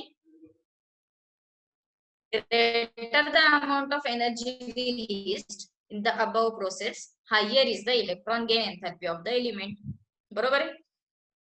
आता याचं एक उदाहरण बघूयात म्हणजे लक्षात येईल की आपण हॅलोजन्स मध्ये आहोत. सपोज आता मी क्लोरीन घेऊयात. क्लोरीनच्या आउटर मोस्ट शेल मध्ये 7 इलेक्ट्रॉन्स असतात. ठीक आहे, क्लोरीनच्या आउटर मोस्ट शेल मध्ये किती इलेक्ट्रॉन्स असतात? 7. त्याला एकच इलेक्ट्रॉनची गरज आहे. तर मी त्याला हा एक इलेक्ट्रॉन दिला. इलेक्ट्रॉन गेन एन्थॅल्पी आहे, मग त्याला एक इलेक्ट्रॉन दिला आणि Cl मायनस झालं. Cl मायनस जेव्हा होणार आहे त्या आउटर मोस्ट शेल मध्ये किती इलेक्ट्रॉन्स होतील? आता 8 इलेक्ट्रॉन होतील. 8 इलेक्ट्रॉन झाले याचा अर्थ आता त्याला काय मिळालं? इनर्ट गॅस कॉन्फिगरेशन मिळाले, स्टेबल झालाय. आणि तो एकदम अनस्टेबल होता, त्यातनं एकदम स्टेबल झाला.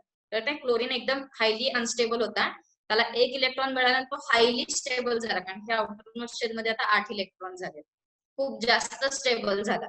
म्हणजेच काय झालं? त्यांच्यामध्ये जी एनर्जी रिलीज झाली ती खूप जास्त रिलीज होणार. तर ते खूप हायर लेवलने तो खूप लोअर लेवलला आलाय. So energy release is maximum, आणि ज्यांची एनर्जी रिलीज मॅक्सिमम होती त्यांची इलेक्ट्रॉन गेन एन्थॅल्पीची व्हॅल्यू मॅक्सिमम असणार आहे, आणि एनर्जी रिलीज मॅक्सिमम आहे. कळाले?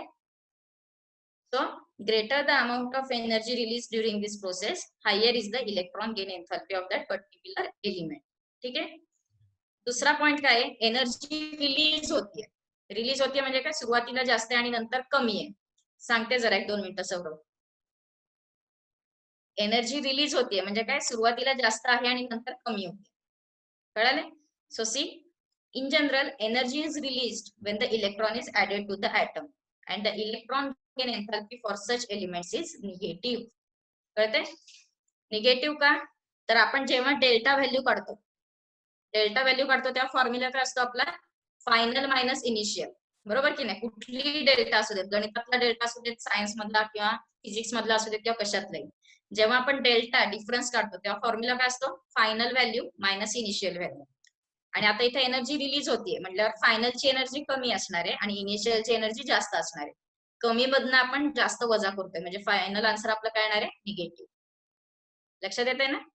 So electron gain enthalpy is negative. Why? Because energy is released. I hope you understand this point very much. म्हणजे हा पॉइंट समजून घ्या की व्हॅल्यू निगेटिव्ह असते. पहिली गोष्ट, जरी जास्त असली कमी असली तरी ती व्हॅल्यू निगेटिव्ह असते, because energy is releasing. So difference in energy is going to be negative. ठीक आहे. तो एक क्वेश्चन आहे इथे की न्यूट्रल आयसोलेटेड गेशियस ऍटम म्हणजे काय? न्यूट्रल आयसोलेटेड गेशियस ऍटम याचा अर्थ काय? तर न्यूट्रलचा अर्थ काय? न्यूट्रल, त्याचा काय अर्थ सांगायची गरज नाही. आयसोलेटेड गेशियस ऍटम हा शब्द का वापरलाय? जेव्हा जेव्हा तुम्हाला ही एनर्जी काढायची तेव्हा एका ऍटमची काढायची, मॉलिक्युलची नाही. कळते ना? एका वेळेस एकच ऍटम बघायचा, त्याच्याकडेचे इलेक्ट्रॉन्स मोजायचे आणि त्याच्यामध्ये एक इलेक्ट्रॉन ऍड करायचा. कळाले? सेम थिंग जेव्हा तुम्ही आयनायझेशन एन्थॅल्पी बघितली की नाही, आयनायझेशन एन्थॅल्पीचा फॉर्म्युला बघा, तर सुद्धा हा शब्द आहे isolated gaseous atom. Isolated gaseous atom हा शब्द तुम्हाला आयनायझेशन एन्थॅल्पीच्या डेफिनेशन मध्ये सुद्धा दिसेल. So this isolated gaseous atom हा शब्द का वापरलाय? तर हे जेव्हा तुम्हाला इलेक्ट्रॉन ऍड करायचं आहे, इलेक्ट्रॉन गेन एन्थॅल्पी मध्ये आपण इलेक्ट्रॉन ऍड करतो आणि आयनायझेशन एन्थॅल्पी मध्ये इलेक्ट्रॉन ओढून घेतो, बरोबर ना? इलेक्ट्रॉन त्यातनं बाहेर काढतो. सो दोन्ही करताना ते जे काय आपण बघतोय, ज्याच्यात इलेक्ट्रॉन घालायचंय किंवा ज्याच्यात इलेक्ट्रॉन काढायचंय, ते जे काय असणार तो एक ऍटम असला पाहिजे. कळतंय? The starting material should be the atom आणि मग त्याच्या व्हॅल्यूज मोजायचे, कारण की आपण एलिमेंटल व्हॅल्यूज बघतोय. पिरियॉडिक प्रॉपर्टी आपण एलिमेंट्सच्या बघतोय, त्याच्यामुळे तो ऍटम असणं गरजेचं आहे. कळालंय? आणि कुठलाही एकटा ऍटम असेल तर तो गेशियस फॉर्म मध्येच असतो. आणि इट इज आयसोलेटेड म्हणजे काय, तर त्याला आयसोलेट, त्याला बाजूला काढायचं आणि मग काय असेल ते रिएक्शन्स करायचे. कळालंय? म्हणून हा शब्द वापरला इथं, आयसोलेटेड गेशियस ऍटम. ओके. आणि इथं न्यूट्रल हा शब्द काय आहे, तर आपल्याला न्यूट्रल ऍटम पासून ऍनायन बनवायचा आहे. समजा इथे न्यूट्रल नसतात, कॅटायन असतात, त्याचा ऍनायन लगेच बनतो. ऍनायन असेल तर त्याचा ऍनायन बनवायला खूप वेळ लागणार आहे, बरोबर आहे ना? इथं ऑलरेडी समजा प्लस चार्ज असेल तर त्याला कधी एकदा इलेक्ट्रॉन घेतो असं होईल. इथं मायनस चार्ज असेल तर किती इलेक्ट्रॉन द्या तो घेणार नाही, बरोबर आहे? So it is necessary that the starting material should be neutral. हे न्यूट्रल असेल, ऍटॉमिक फॉर्म मध्ये असेल, आयसोलेटेड असेल, तरच तुम्हाला याच्या व्हॅल्यूज ज्या आहेत त्या मोजता येणार आहेत. Therefore, this word is there, isolated gaseous atom. हा शब्द तुम्हाला आयनायझेशन एन्थॅल्पी मध्ये पण मिळेल आणि इलेक्ट्रॉन गेन एन्थॅल्पी मध्ये पण मिळेल. ठीक आहे. आणि इलेक्ट्रोनिगेटिव्हिटीचा विचार केला तर आपण मॉलिक्युल वापरला होता शब्द, की मॉलिक्युल मधली आपण एनर्जी बघितली. कळाले? So that is the difference. Coming back to point, electron gain enthalpy काय सांगितलंय तुम्हाला? इलेक्ट्रॉन गेन एन्थॅल्पी मध्ये energy is released, therefore the values are always negative. Okay. जे जनरली जर का एनर्जी रिलीज होत असेल तर व्हॅल्यू निगेटिव्ह राहणार आहे. उलट झालं म्हणजे एनर्जी रिलीजच्या ऐवजी ऍब्झॉर्ब झाली असती तर व्हॅल्यू निगेटिव्ह आली असती का? नसती आली. ठीक आहे. म्हणजे एखाद्याने इलेक्ट्रॉन घेऊन हायर एनर्जीला गेला, एखाद्याने इलेक्ट्रॉन घेतला, तो चांगला स्टेबल होता आणि आपण बळनी त्याला इलेक्ट्रॉन खायला घातला, त्याचं पोट भरलं होतं पण तरी आपण त्याला इलेक्ट्रॉन खायला घातला, तर काय होणार आहे? त्याची एनर्जी वाढणार. एनर्जी वाढली तर काय होणार आहे? आपलं इलेक्ट्रॉन गेन एन्थॅल्पीची व्हॅल्यू पॉझिटिव्ह येणार. कळतंय? ज्याला इलेक्ट्रॉन नकोच आहे त्याला आपण इलेक्ट्रॉन दिला तर काय होणार आहे? इलेक्ट्रॉन गेन एन्थॅल्पी पॉझिटिव्ह होणार. बट इन अदरवाईज आतापर्यंत पिरियॉडिक टेबल मध्ये ग्रुप 18 जर का सोडून दिलं, सगळं असतात सगळ्यांमध्ये, त्याच्यामुळे in general electron gain enthalpy काय असते? निगेटिव्ह असते, कारण की सगळ्यांनाच इलेक्ट्रॉन्सची गरज असते. आउटर मोस्ट कम्प्लीट कधी होते हे सगळेजणच वाट बघत बसलेले असतात. कळाले?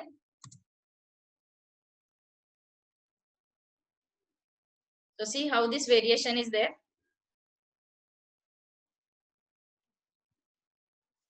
Across the period, effective nuclear charge increases. Thus, force of attraction between nucleus and electron increases. The electron gain enthalpy becomes more negative. Electron gain enthalpy becomes more negative. बघा काय लिहिलंय परत एकदा. पिरियड मध्ये जात असताना काय होतं? त्या जो कोण इलेक्ट्रॉन येणार आहे त्याचा न्यूक्लिअर चार्ज वाढतोय. न्यूक्लियसला तो न्यूक्लिअर चार्ज म्हणजे काय? न्यूक्लियस त्याला अट्रॅक्ट करून घेते. न्यूक्लियसचं अट्रॅक्शन वाढत चाललंय, फोर्स ऑफ अट्रॅक्शन वाढतोय, त्याच्यामुळे इलेक्ट्रॉन इझिली गेन होतोय. इलेक्ट्रॉन इझिली त्याला ऍक्सेप्ट करतो, इलेक्ट्रॉनचा ऍटम घेतो, कारण की त्याचा साईज कमी झाला. कळालं? आणि काय होणार आहे, electron gain enthalpies are more negative. कळते? कारण की जास्तीत जास्त एनर्जी रिलीज होत जाणार आहे. लक्षात येते? बघा, across the period electron gain एन्थॅल्पी becomes more negative. Across the period, electron gain enthalpy is going to become more negative. Okay. Next one, group मध्ये काय होत जाणार आहे, एक्झॅक्टली अपोजिट. ग्रुप मध्ये काय होणार आहे, down the group effective nuclear charge is going to decrease, so force of attraction is going to decrease, so enthalpy is going to become less and less negative. Okay.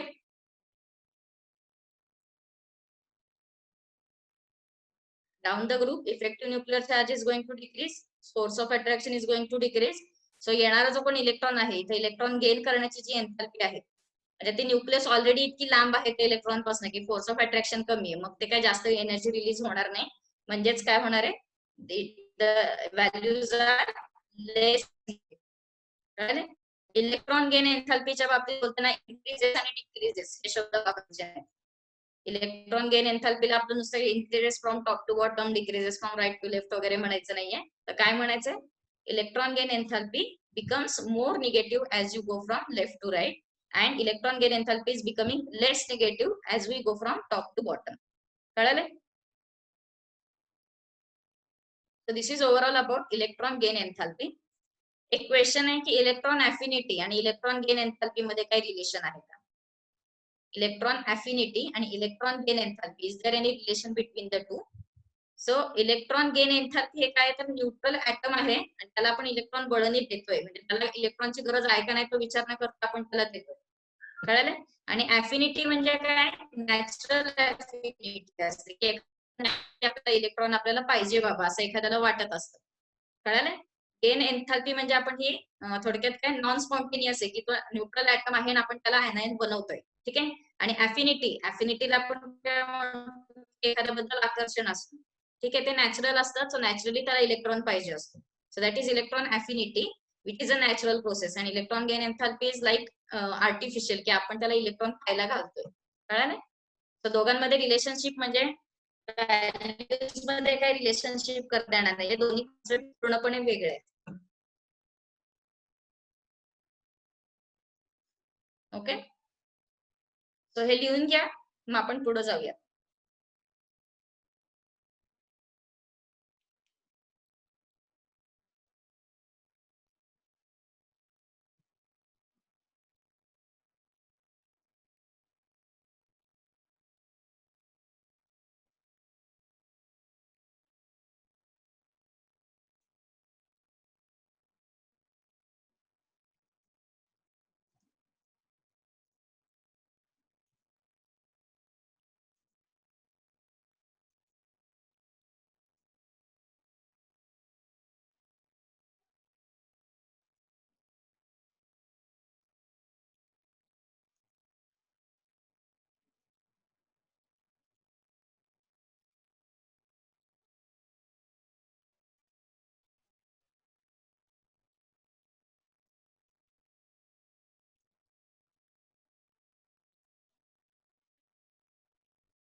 Point तुम्ही परत एकदा explain करते.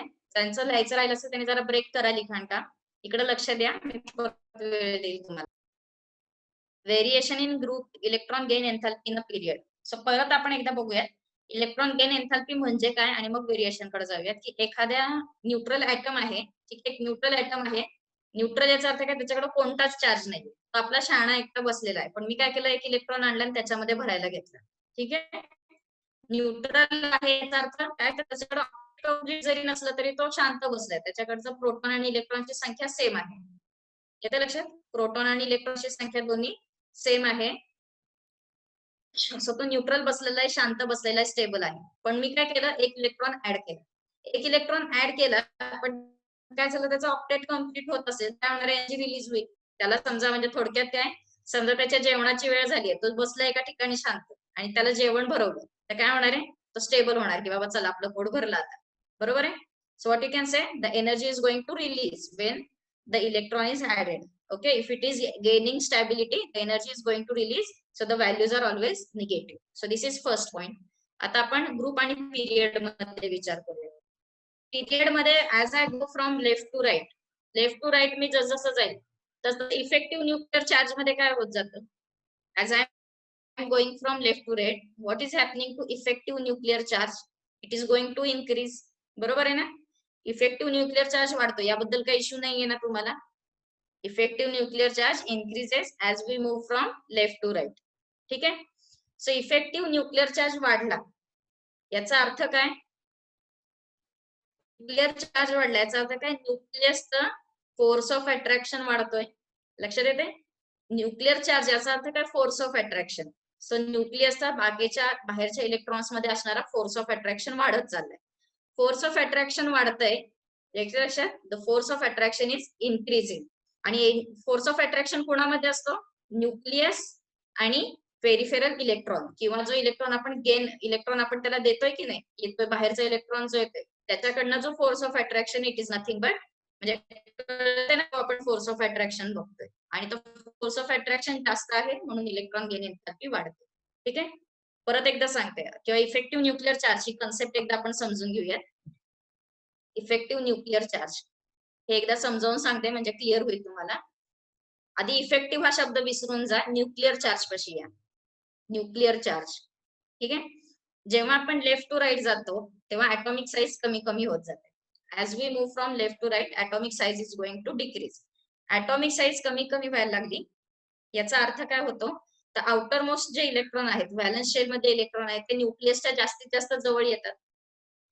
Valence shell मध्ये जे electron आहेत ते न्यूक्लियसच्या जास्त जवळ यायला लागले आणि जास्त जवळ आल्यामुळे न्यूक्लियस कडे आहे पॉझिटिव्ह चार्ज आणि कडेच्या इलेक्ट्रॉन्स कडे आहे negative charge. So positive negative काय होणार आहे फोर्स ऑफ अट्रॅक्शन होणार.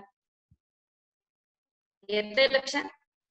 व्हॅलन्स इलेक्ट्रॉन म्हणजे आउटर मोस्ट शेल मधले इलेक्ट्रॉन आणि सेंटरचा न्यूक्लियस यांच्यामध्ये काय होणार आहे फोर्स ऑफ अट्रॅक्शन वाढणार. कळाले. आणि हा जो फोर्स ऑफ अट्रॅक्शन आहे त्याचं नाव काय आहे nuclear charge. The force of attraction between nucleus and valence electron. It is called as nuclear charge. Definition लिहून घ्या म्हणजे लक्षात येईल. The force of attraction between nucleus and valence electron.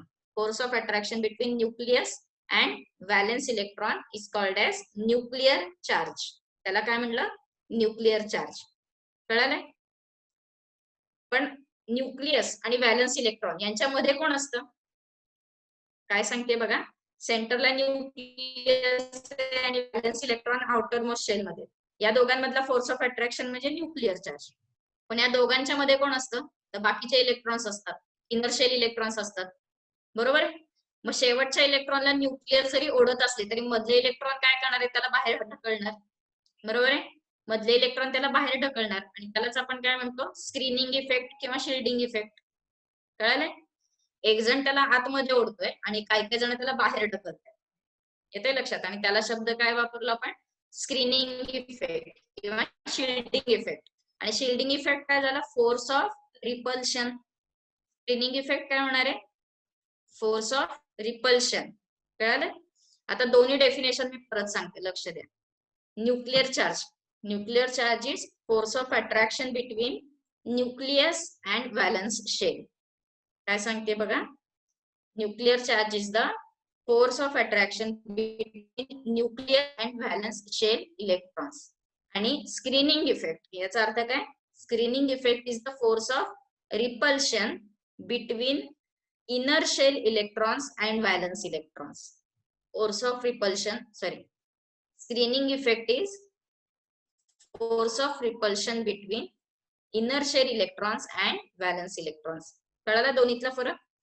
So एक जण त्या इलेक्ट्रॉनला आत ओढतोय आणि एक जण त्या इलेक्ट्रॉनला बाहेर ढकलतोय. कळालं.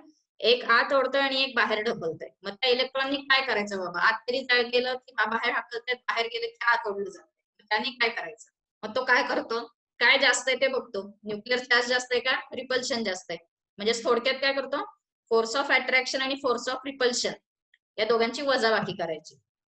And this is nothing but effective nuclear charge. काय सांगते बघा, फोर्स ऑफ अट्रॅक्शन आणि फोर्स ऑफ रिपल्शन यांची वजाबाकी करायची. It is effective nuclear charge. परत एकदा सांगते, effective nuclear charge equal to nuclear charge minus screening effect. Effective nuclear charge is equal to nuclear charge minus screening effect. कळलं? म्हणजे काय होणार आहे, जो फोर्स ऑफ अट्रॅक्शन आहे ते मधले इलेक्ट्रॉन्स त्याला लांब ढकलतात, त्याच्यामुळे तो थोडासा कमी असणार आहे. कळलं? मधले इलेक्ट्रॉन्स लांब ढकलतात, त्याच्यामुळे जो फोर्स ऑफ अट्रॅक्शन आहे तो थोडासा जेवढा पाहिजे तेवढा मिळणार नाही, थोडासा कमी होणार आहे. मग जो कमी झालाय त्याचं नाव काय आहे, इफेक्टिव्ह न्यूक्लिअर चार्ज. नुसता न्यूक्लिअर चार्ज नाही तर इफेक्टिव्ह न्यूक्लिअर चार्ज. आले लक्षात? So I hope you understand this point, effective nuclear charge. आणि आता पुढे जाऊया की इफेक्टिव्ह न्यूक्लिअर चार्ज वाढत गेला. As we move from left to right, effective nuclear charge वाढत चाललाय, म्हणजे फोर्स ऑफ अट्रॅक्शन वाढतोय. म्हणजेच येणाऱ्या इलेक्ट्रॉनसाठीचा इलेक्ट्रॉन जे गेन करायचंय त्याचा फोर्स ऑफ अट्रॅक्शन वाढतोय. त्याच्यामुळे तो मॉलिक्यूल जास्तीत जास्त स्टेबल होणार आणि काय होणार आहे, electron gain एन्थॅल्पी will become more negative. कळालं? आणि जसं ग्रुप मधनं खाली येत जाऊ तसं काय होणार आहे, इफेक्टिव्ह न्यूक्लिअर चार्ज कमी होतोय, फोर्स ऑफ अट्रॅक्शन कमी होणार. फोर्स ऑफ अट्रॅक्शन कमी झाल्यामुळे तो इलेक्ट्रॉन जो काही येतोय त्याच्याकडे न्यूक्लियसचं काय फार लक्ष नाही. कळलंय? न्यूक्लियस खूप आतमध्ये आहे आणि कडे शेल्स वाढत चाललेत, फोर्स ऑफ रिपल्शन जास्त वाढत आणि अट्रॅक्शन कमी झालं, त्याच्यामुळे enthalpy is going to be less negative. Enthalpy is going to become less negative. कळालं? So I hope this doubt is clear. अजूनही तुम्हाला प्रॉब्लेम असेल तर इफेक्टिव्ह न्यूक्लिअर चार्ज हा पॉइंट अजून एकदा तुम्ही बघा. म्हणजे ह्याचा सगळा संबंध कशाशी तर ऍटॉमिक साईज आणि ऍटॉमिक साईजशी संबंध आहे, ऍटॉमिक साईज आणि ऍटॉमिक नंबर. ठीक आहे.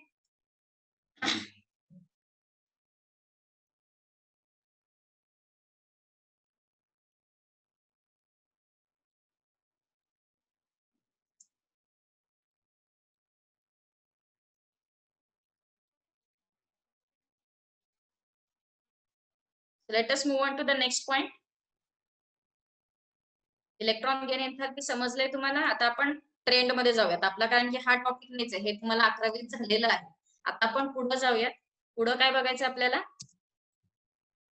तर याची ट्रेंड बघायची in case of group 16, 17 and 18. ठीक आहे. आता प्रश्न असा आहे की इलेक्ट्रॉन गेन एन्थॅल्पी हीच कन्सेप्ट जर का क्लिअर नसेल तर मागच्या वर्षी जे तुम्ही शिकला आहात ग्रुप नंबर 15, 16 सॉरी किती शिकला आहात तुम्ही, 13, 14, 15, ते लक्षात येईल का नाही ते तुम्हाला बघावं लागेल, एकदा वाचावं लागेल. Okay. So just keep in mind की हे आपण जरी पुढचं बघत असेल तरी तुम्हाला मधलं बघायचंय, वाटलंच तर लिहून घ्या त्या thing. Read the electron gain एन्थॅल्पी trend in group number 13, 14 and 15. ठीक आहे. 13, 14, 15 यांच्यामधले जे काही ट्रेंड आहे ती नीट वाचा.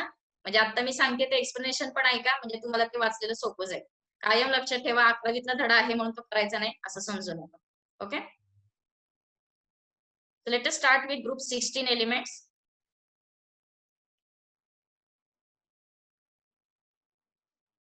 So first thing, electron gain enthalpy is going to decrease as we go from top to bottom.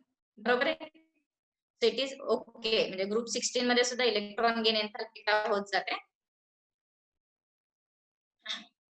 electron gain enthalpy decreases with increase in size of the central atom moving down the group. Okay.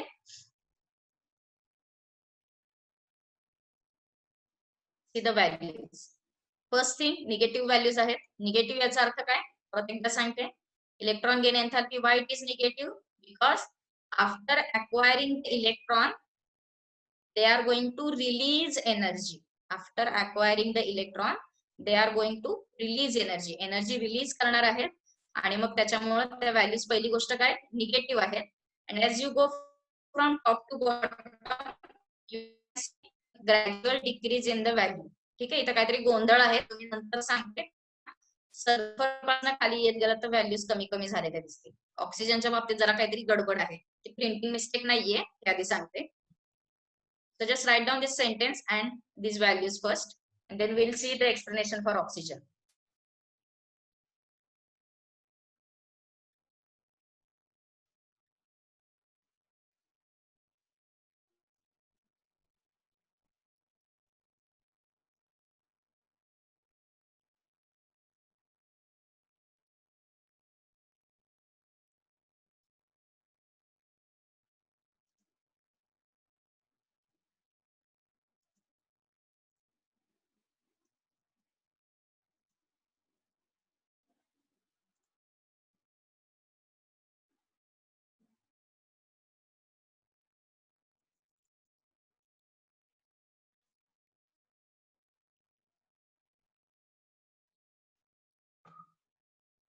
So see the values, they are negative. That means what? The atoms are going to release energy after accepting one electron. Okay. So electron gain enthalpy is decreasing as we go down the group. There is one exception for oxygen. Okay. Oxygen मध्ये तुम्हाला दिसेल की electron gain एन्थॅल्पी थोडीशी काय होत चालली आहे, कमी आहे. येते लक्षात? So why it is happening? So what do you think about this? Printing mistake असेल का? प्रिंटिंग मिस्टेक तर नाहीये. ठीक आहे, कारण की असते तर मी आधी सांगितलं असतं किंवा तुम्हीच मला सांगितलं असतं की बघा इथं चुकीचं आहे. So oxygen molecule has less negative electron gain enthalpy than sulfur. याचा अर्थ काय होतो बघा, डोळ्यासमोर आणा की ऑक्सिजन आहे आणि सल्फर आहे, दोघं जण आपले दोन ऍटम्स बसलेले आहेत आणि मी दोघांमध्ये इलेक्ट्रॉन्स दिले. ठीक आहे. सो जो इलेक्ट्रॉन घेऊन स्टेबल होतो त्याची इलेक्ट्रॉन गेन एन्थॅल्पी जास्त निगेटिव्ह असते. परत एकदा सांगते, ज्याला इलेक्ट्रॉन मिळाल्यावर तो स्टेबल होत असेल किंवा तो जास्त एनर्जी रिलीज करत असेल तर त्याची इलेक्ट्रॉन गेन एन्थॅल्पी जास्त असते. पण ऑक्सिजनच्या बाबतीत काय झालंय बघा, ऑक्सिजनचा साईज असतो लहान. ठीक आहे, ऑक्सिजन एकदम छोटा आहे, त्याच्याकडे डी ऑर्बिटल पण नाही, काही नाही, एक तर आपला लहान आहे. As compare to all these atoms this oxygen has the smallest size. आणि साईज कमी आहे त्याच्यामुळे सगळे जे इलेक्ट्रॉन आहेत, जे 8 इलेक्ट्रॉन आहेत त्याच्याकडे सगळे एकमेकांच्या जवळ आहेत. तर ते साईज कमी असल्यामुळे 8 इलेक्ट्रॉन्स आहेत ते एकदम कॉम्पॅक्ट छोट्या एरियामध्ये बसले आणि त्याच्यामध्ये आपल्याला 9वा इलेक्ट्रॉन टाकायचा आहे. तर त्याच्यामध्ये अजून 9वा इलेक्ट्रॉन ऍड करायचा आहे. डिफिकल्ट. तर ते आणि ते डिफिकल्ट आहे म्हणजेच काय, तर 9वा इलेक्ट्रॉन ऍड केल्यावर एवढी एनर्जी रिलीज होत नाही जेवढी सल्फर मध्ये होते.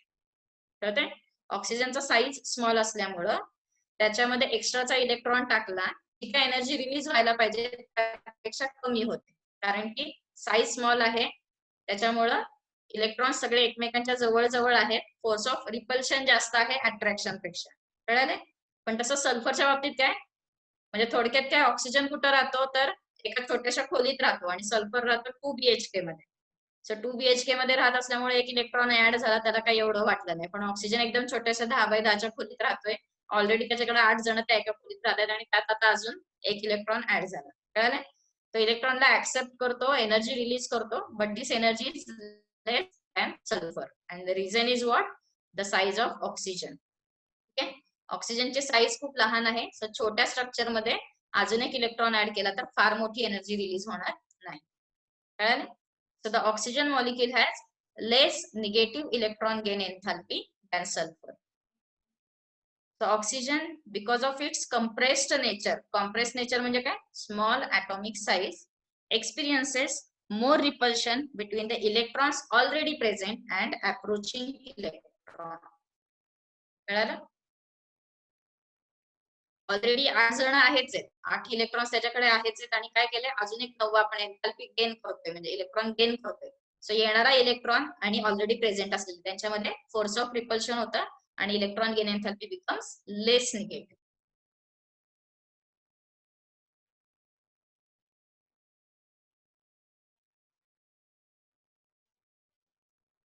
कळालंय? बघा पहिल्यांदा काय लिहिलंय वाक्य, oxygen because of its small size experiences more repulsion between the electrons already present and approaching electron.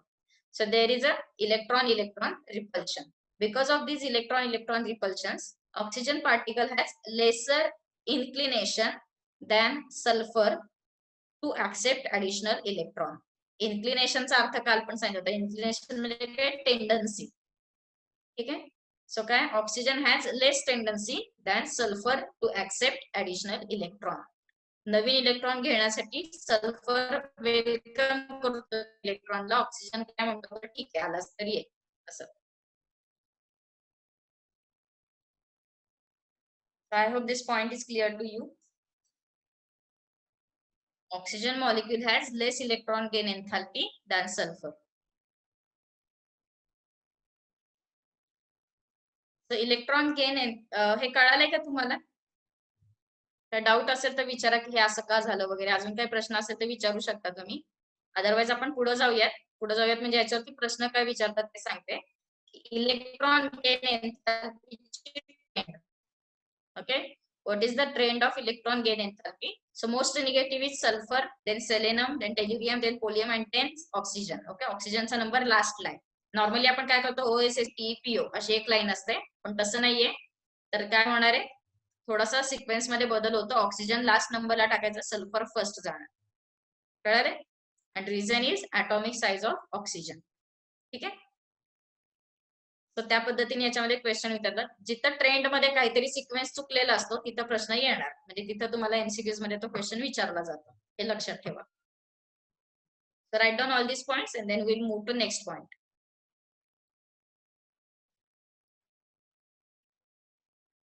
Fluorine क्लोरीनचं पण तसंच आहे.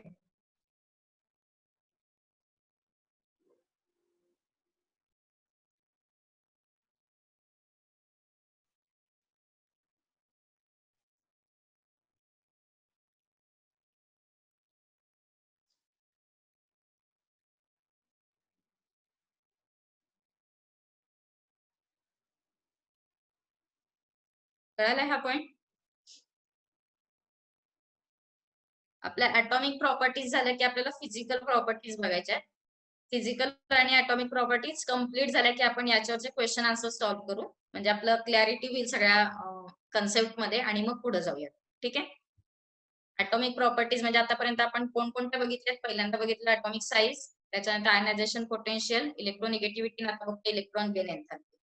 ठीक आहे. सो या ऍटॉमिक प्रॉपर्टीज झाल्यावर फिजिकल प्रॉपर्टीज म्हणजे काय, तर त्याचं atomic sorry melting point, boiling point, appearance, metallic character वगैरे ते सगळं. सो त्या फिजिकल प्रॉपर्टीज बघून झाल्या की आपण ऍटॉमिक आणि फिजिकल प्रॉपर्टीज वरचे क्वेश्चन आन्सर सॉल्व्ह करूया.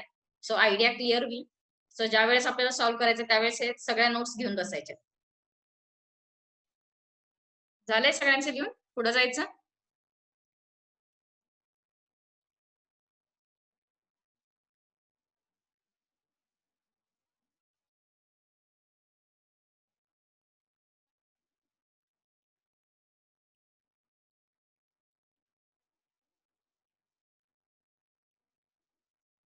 Let us move to next point, electron gain enthalpy for group 17 elements.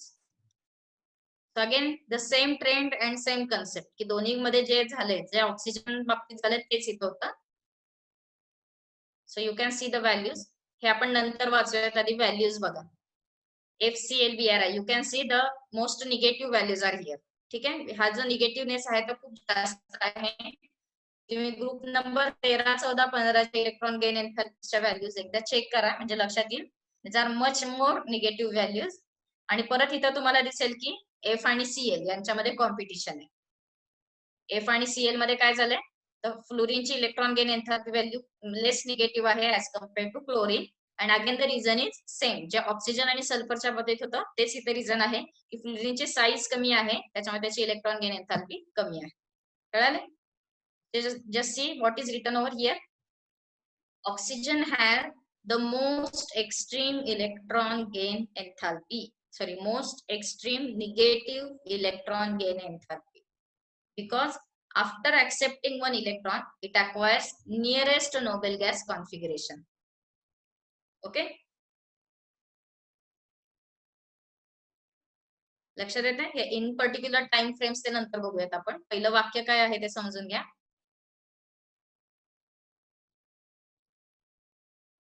Halogen have most extreme negative electron gain enthalpy because after accepting one electron, it acquires nearest noble gas configuration. कळते? यांची electron gain enthalpy values maximum काय आहे, तर क्लोरीनने एक electron घेतला की तो जो 7 होता तो 8 होणार आहे, म्हणजे तो स्टेबल जास्त होणार आहे, त्याला नोबेल गॅस कॉन्फिगरेशन मिळणार आहे. बरोबर आहे. प्रत्येक जण काय करणार आहे, एक इलेक्ट्रॉन मिळालं की जास्ती मॅक्सिमम स्टॅबिलिटी त्याला मिळणार आहे, नोबेल गॅस कॉन्फिगरेशन मिळणार आहे. त्यामुळे यांना इलेक्ट्रॉन एकदा घेतला की भरपूर अमाऊंट मध्ये एनर्जी रिलीज करतात, म्हणजे जास्तीत जास्त स्टेबल होतात आणि एनर्जी जास्तीत जास्त रिलीज होते. That's why this energies are most extreme negative. Okay, this is the first thing. कळाले? सेकंड थिंग काय, as we move down the group, electron gain enthalpy values are becoming less negative. It is regular with our periodic concept, म्हणजे जे आपलं आहे की down group electron gain enthalpy कमी कमी होत जाते, कारण की ऍटॉमिक साईज वाढत जाते. ठीक आहे.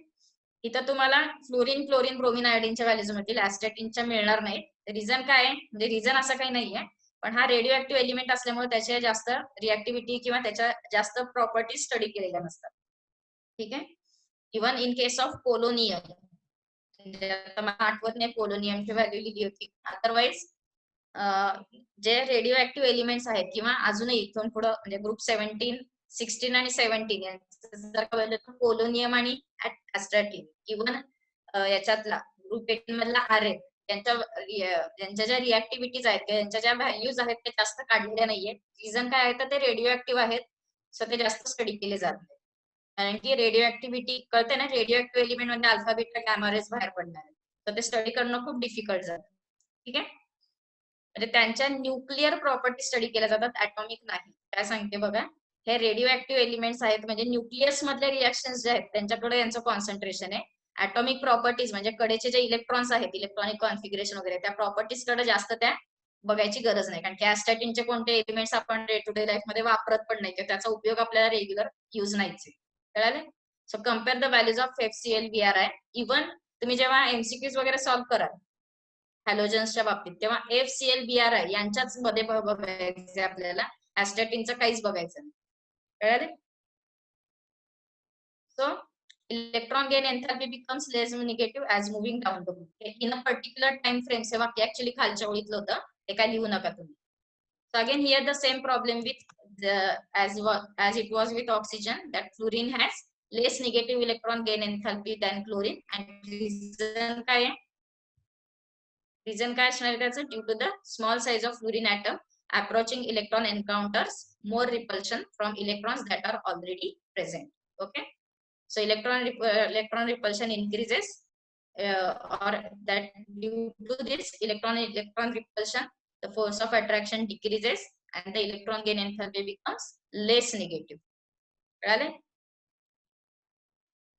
So again same reason आहे, जे ऑक्सिजन सल्फरच्या बाबतीत होतं तेच फ्लोरीन क्लोरीनचं आहे, की fluorine is less negative than chlorine because fluorine has small size, so there is a repulsion between inner electrons and or already present electrons and incoming electron. दोघांमध्ये force of repulsion असणार आहे आणि repulsion force असल्यामुळे थोडासा attraction force कमी पडणार आणि electron gain एन्थॅल्पीची value थोडीशी कमी होणार. कळाले? आणि त्यामुळे गंमत काय होती बघा, हे मधलं सेंटेन्स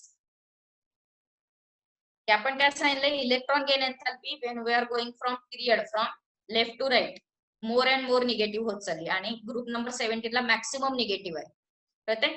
सगळ्यात जास्त निगेटिव्ह कोणाला आहे तर ग्रुप नंबर 17 ला.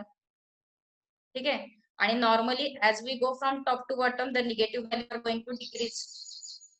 Top to bottom negative values कमी कमी होत जातात.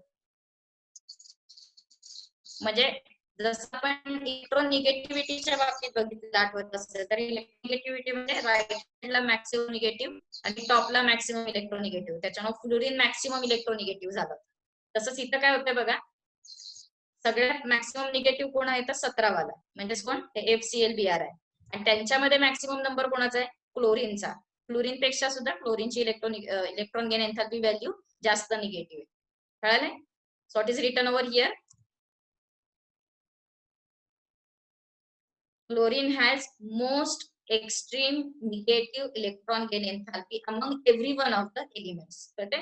सगळ्या एलिमेंट्स पैकी क्लोरीनची इलेक्ट्रॉन गेन एन्थॅल्पी आहे ती सगळ्यात जास्त निगेटिव्ह आहे. आवाज येतोय का सगळ्यांना? आवाज येतोय ना?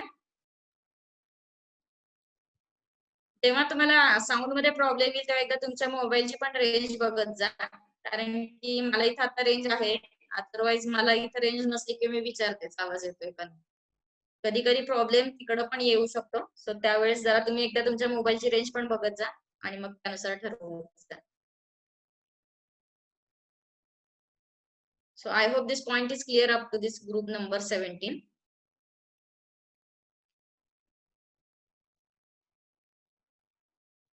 So हे लिहून घ्या आणि आता आपण इथं काय करूया, तुमचा आधीचा काय लिहायचं राहिलं असेल तर मला सांगा, म्हणजे आपण ते पॉइंट्स तिथं घेऊया. नाहीतर काय होतंय, मागचं समजा एखादा पॉइंट लिहायचा राहिला असेल, मगाशी पण मी सांगितलं की ते तुम्ही म्हणजे मगाशी म्हणतो शेवटचे 10 मिनिटं वेळ देते, मध्ये मध्ये काय राहिलं असेल तर मला सांगा, मी ती स्लाइड इथं लावते आणि तुम्ही ते बघून घ्या.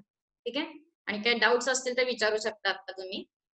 फक्त जाता जाता एक प्रश्न मला सांगा की आपण ग्रुप 17 पर्यंत आलोय, आपला ग्रुप नंबर 18 राहिलाय.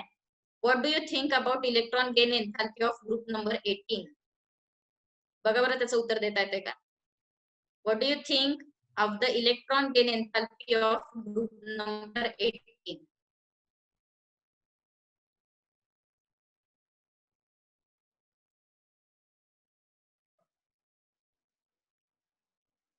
What is the electron gain enthalpy value of group 18?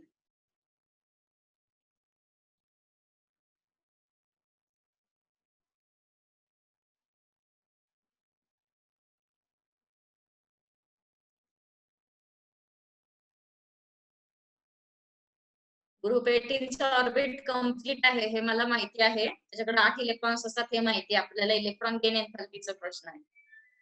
तर त्याचा आन्सर आपण उद्या बघूया. पण तरी सुद्धा बघून म्हणजे तुम्ही पण लक्ष ठेवा की आपल्याला इथे काय आन्सर पाहिजे. हे काय आन्सर 0 नाहीये हे मी आधीच सांगते. Electron gain enthalpy is not 0. Now just tell me whatever you want to want from this slides. म्हणजे कुठली स्लाइड लावायची असेल काय तर सांगा म्हणजे आपण वन बाय वन बघूया. ठीक आहे.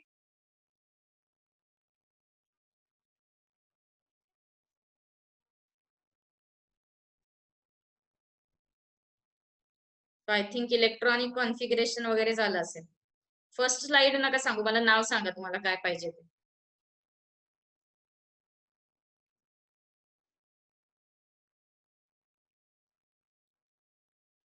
लेक्चर संपलं याचा अर्थ असा आहे की डाऊट्स असतील कोणाचे किंवा काही लिहायचं राहिलं असेल तर लिहायचं. लगेच तुम्ही बाहेर पडू नका. कारण की काय सवय लेक्चर संपलं म्हटलं की सगळेजण आउट होणार आहे त्याच्यातनं. पार्टिसिपंट्स आहेत ते बाहेर पडायला सुरुवात करतील. असं करू नका कारण की एखादा डाऊट आपल्याला आलेला नसतो पण दुसऱ्याला आलेला असतो तर आपलं त्याच्यातनं उत्तर क्लिअर होऊ शकतं. ओके.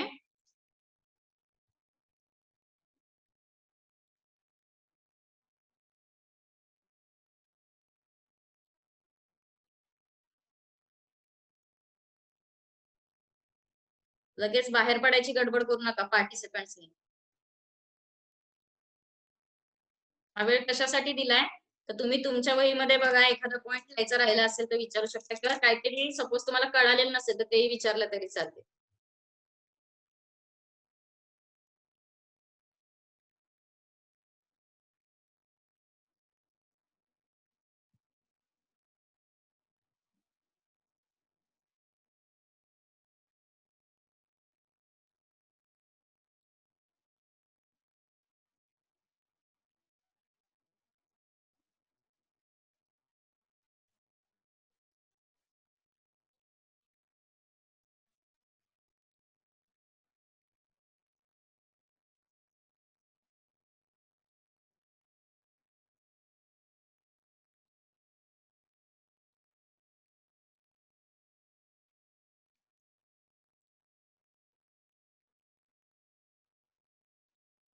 कोणतं लिहायचं राहिले का अजून? कालच्या ह्याच्यातलं काय राहिलं होतं आयनायझेशन पोटेन्शियल मधलं? मगाशी मला कोण कोण म्हणत होतं.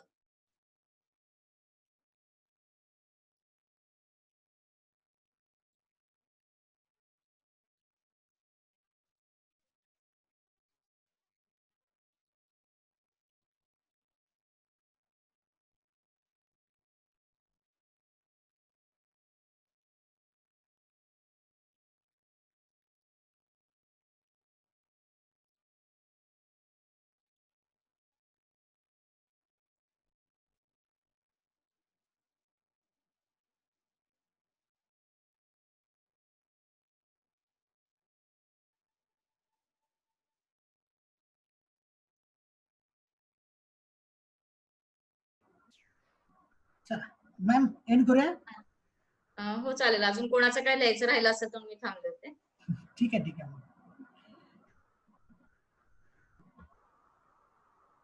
झालं सगळ्यांचं तसं सांगा म्हणजे आपण एंड करूया.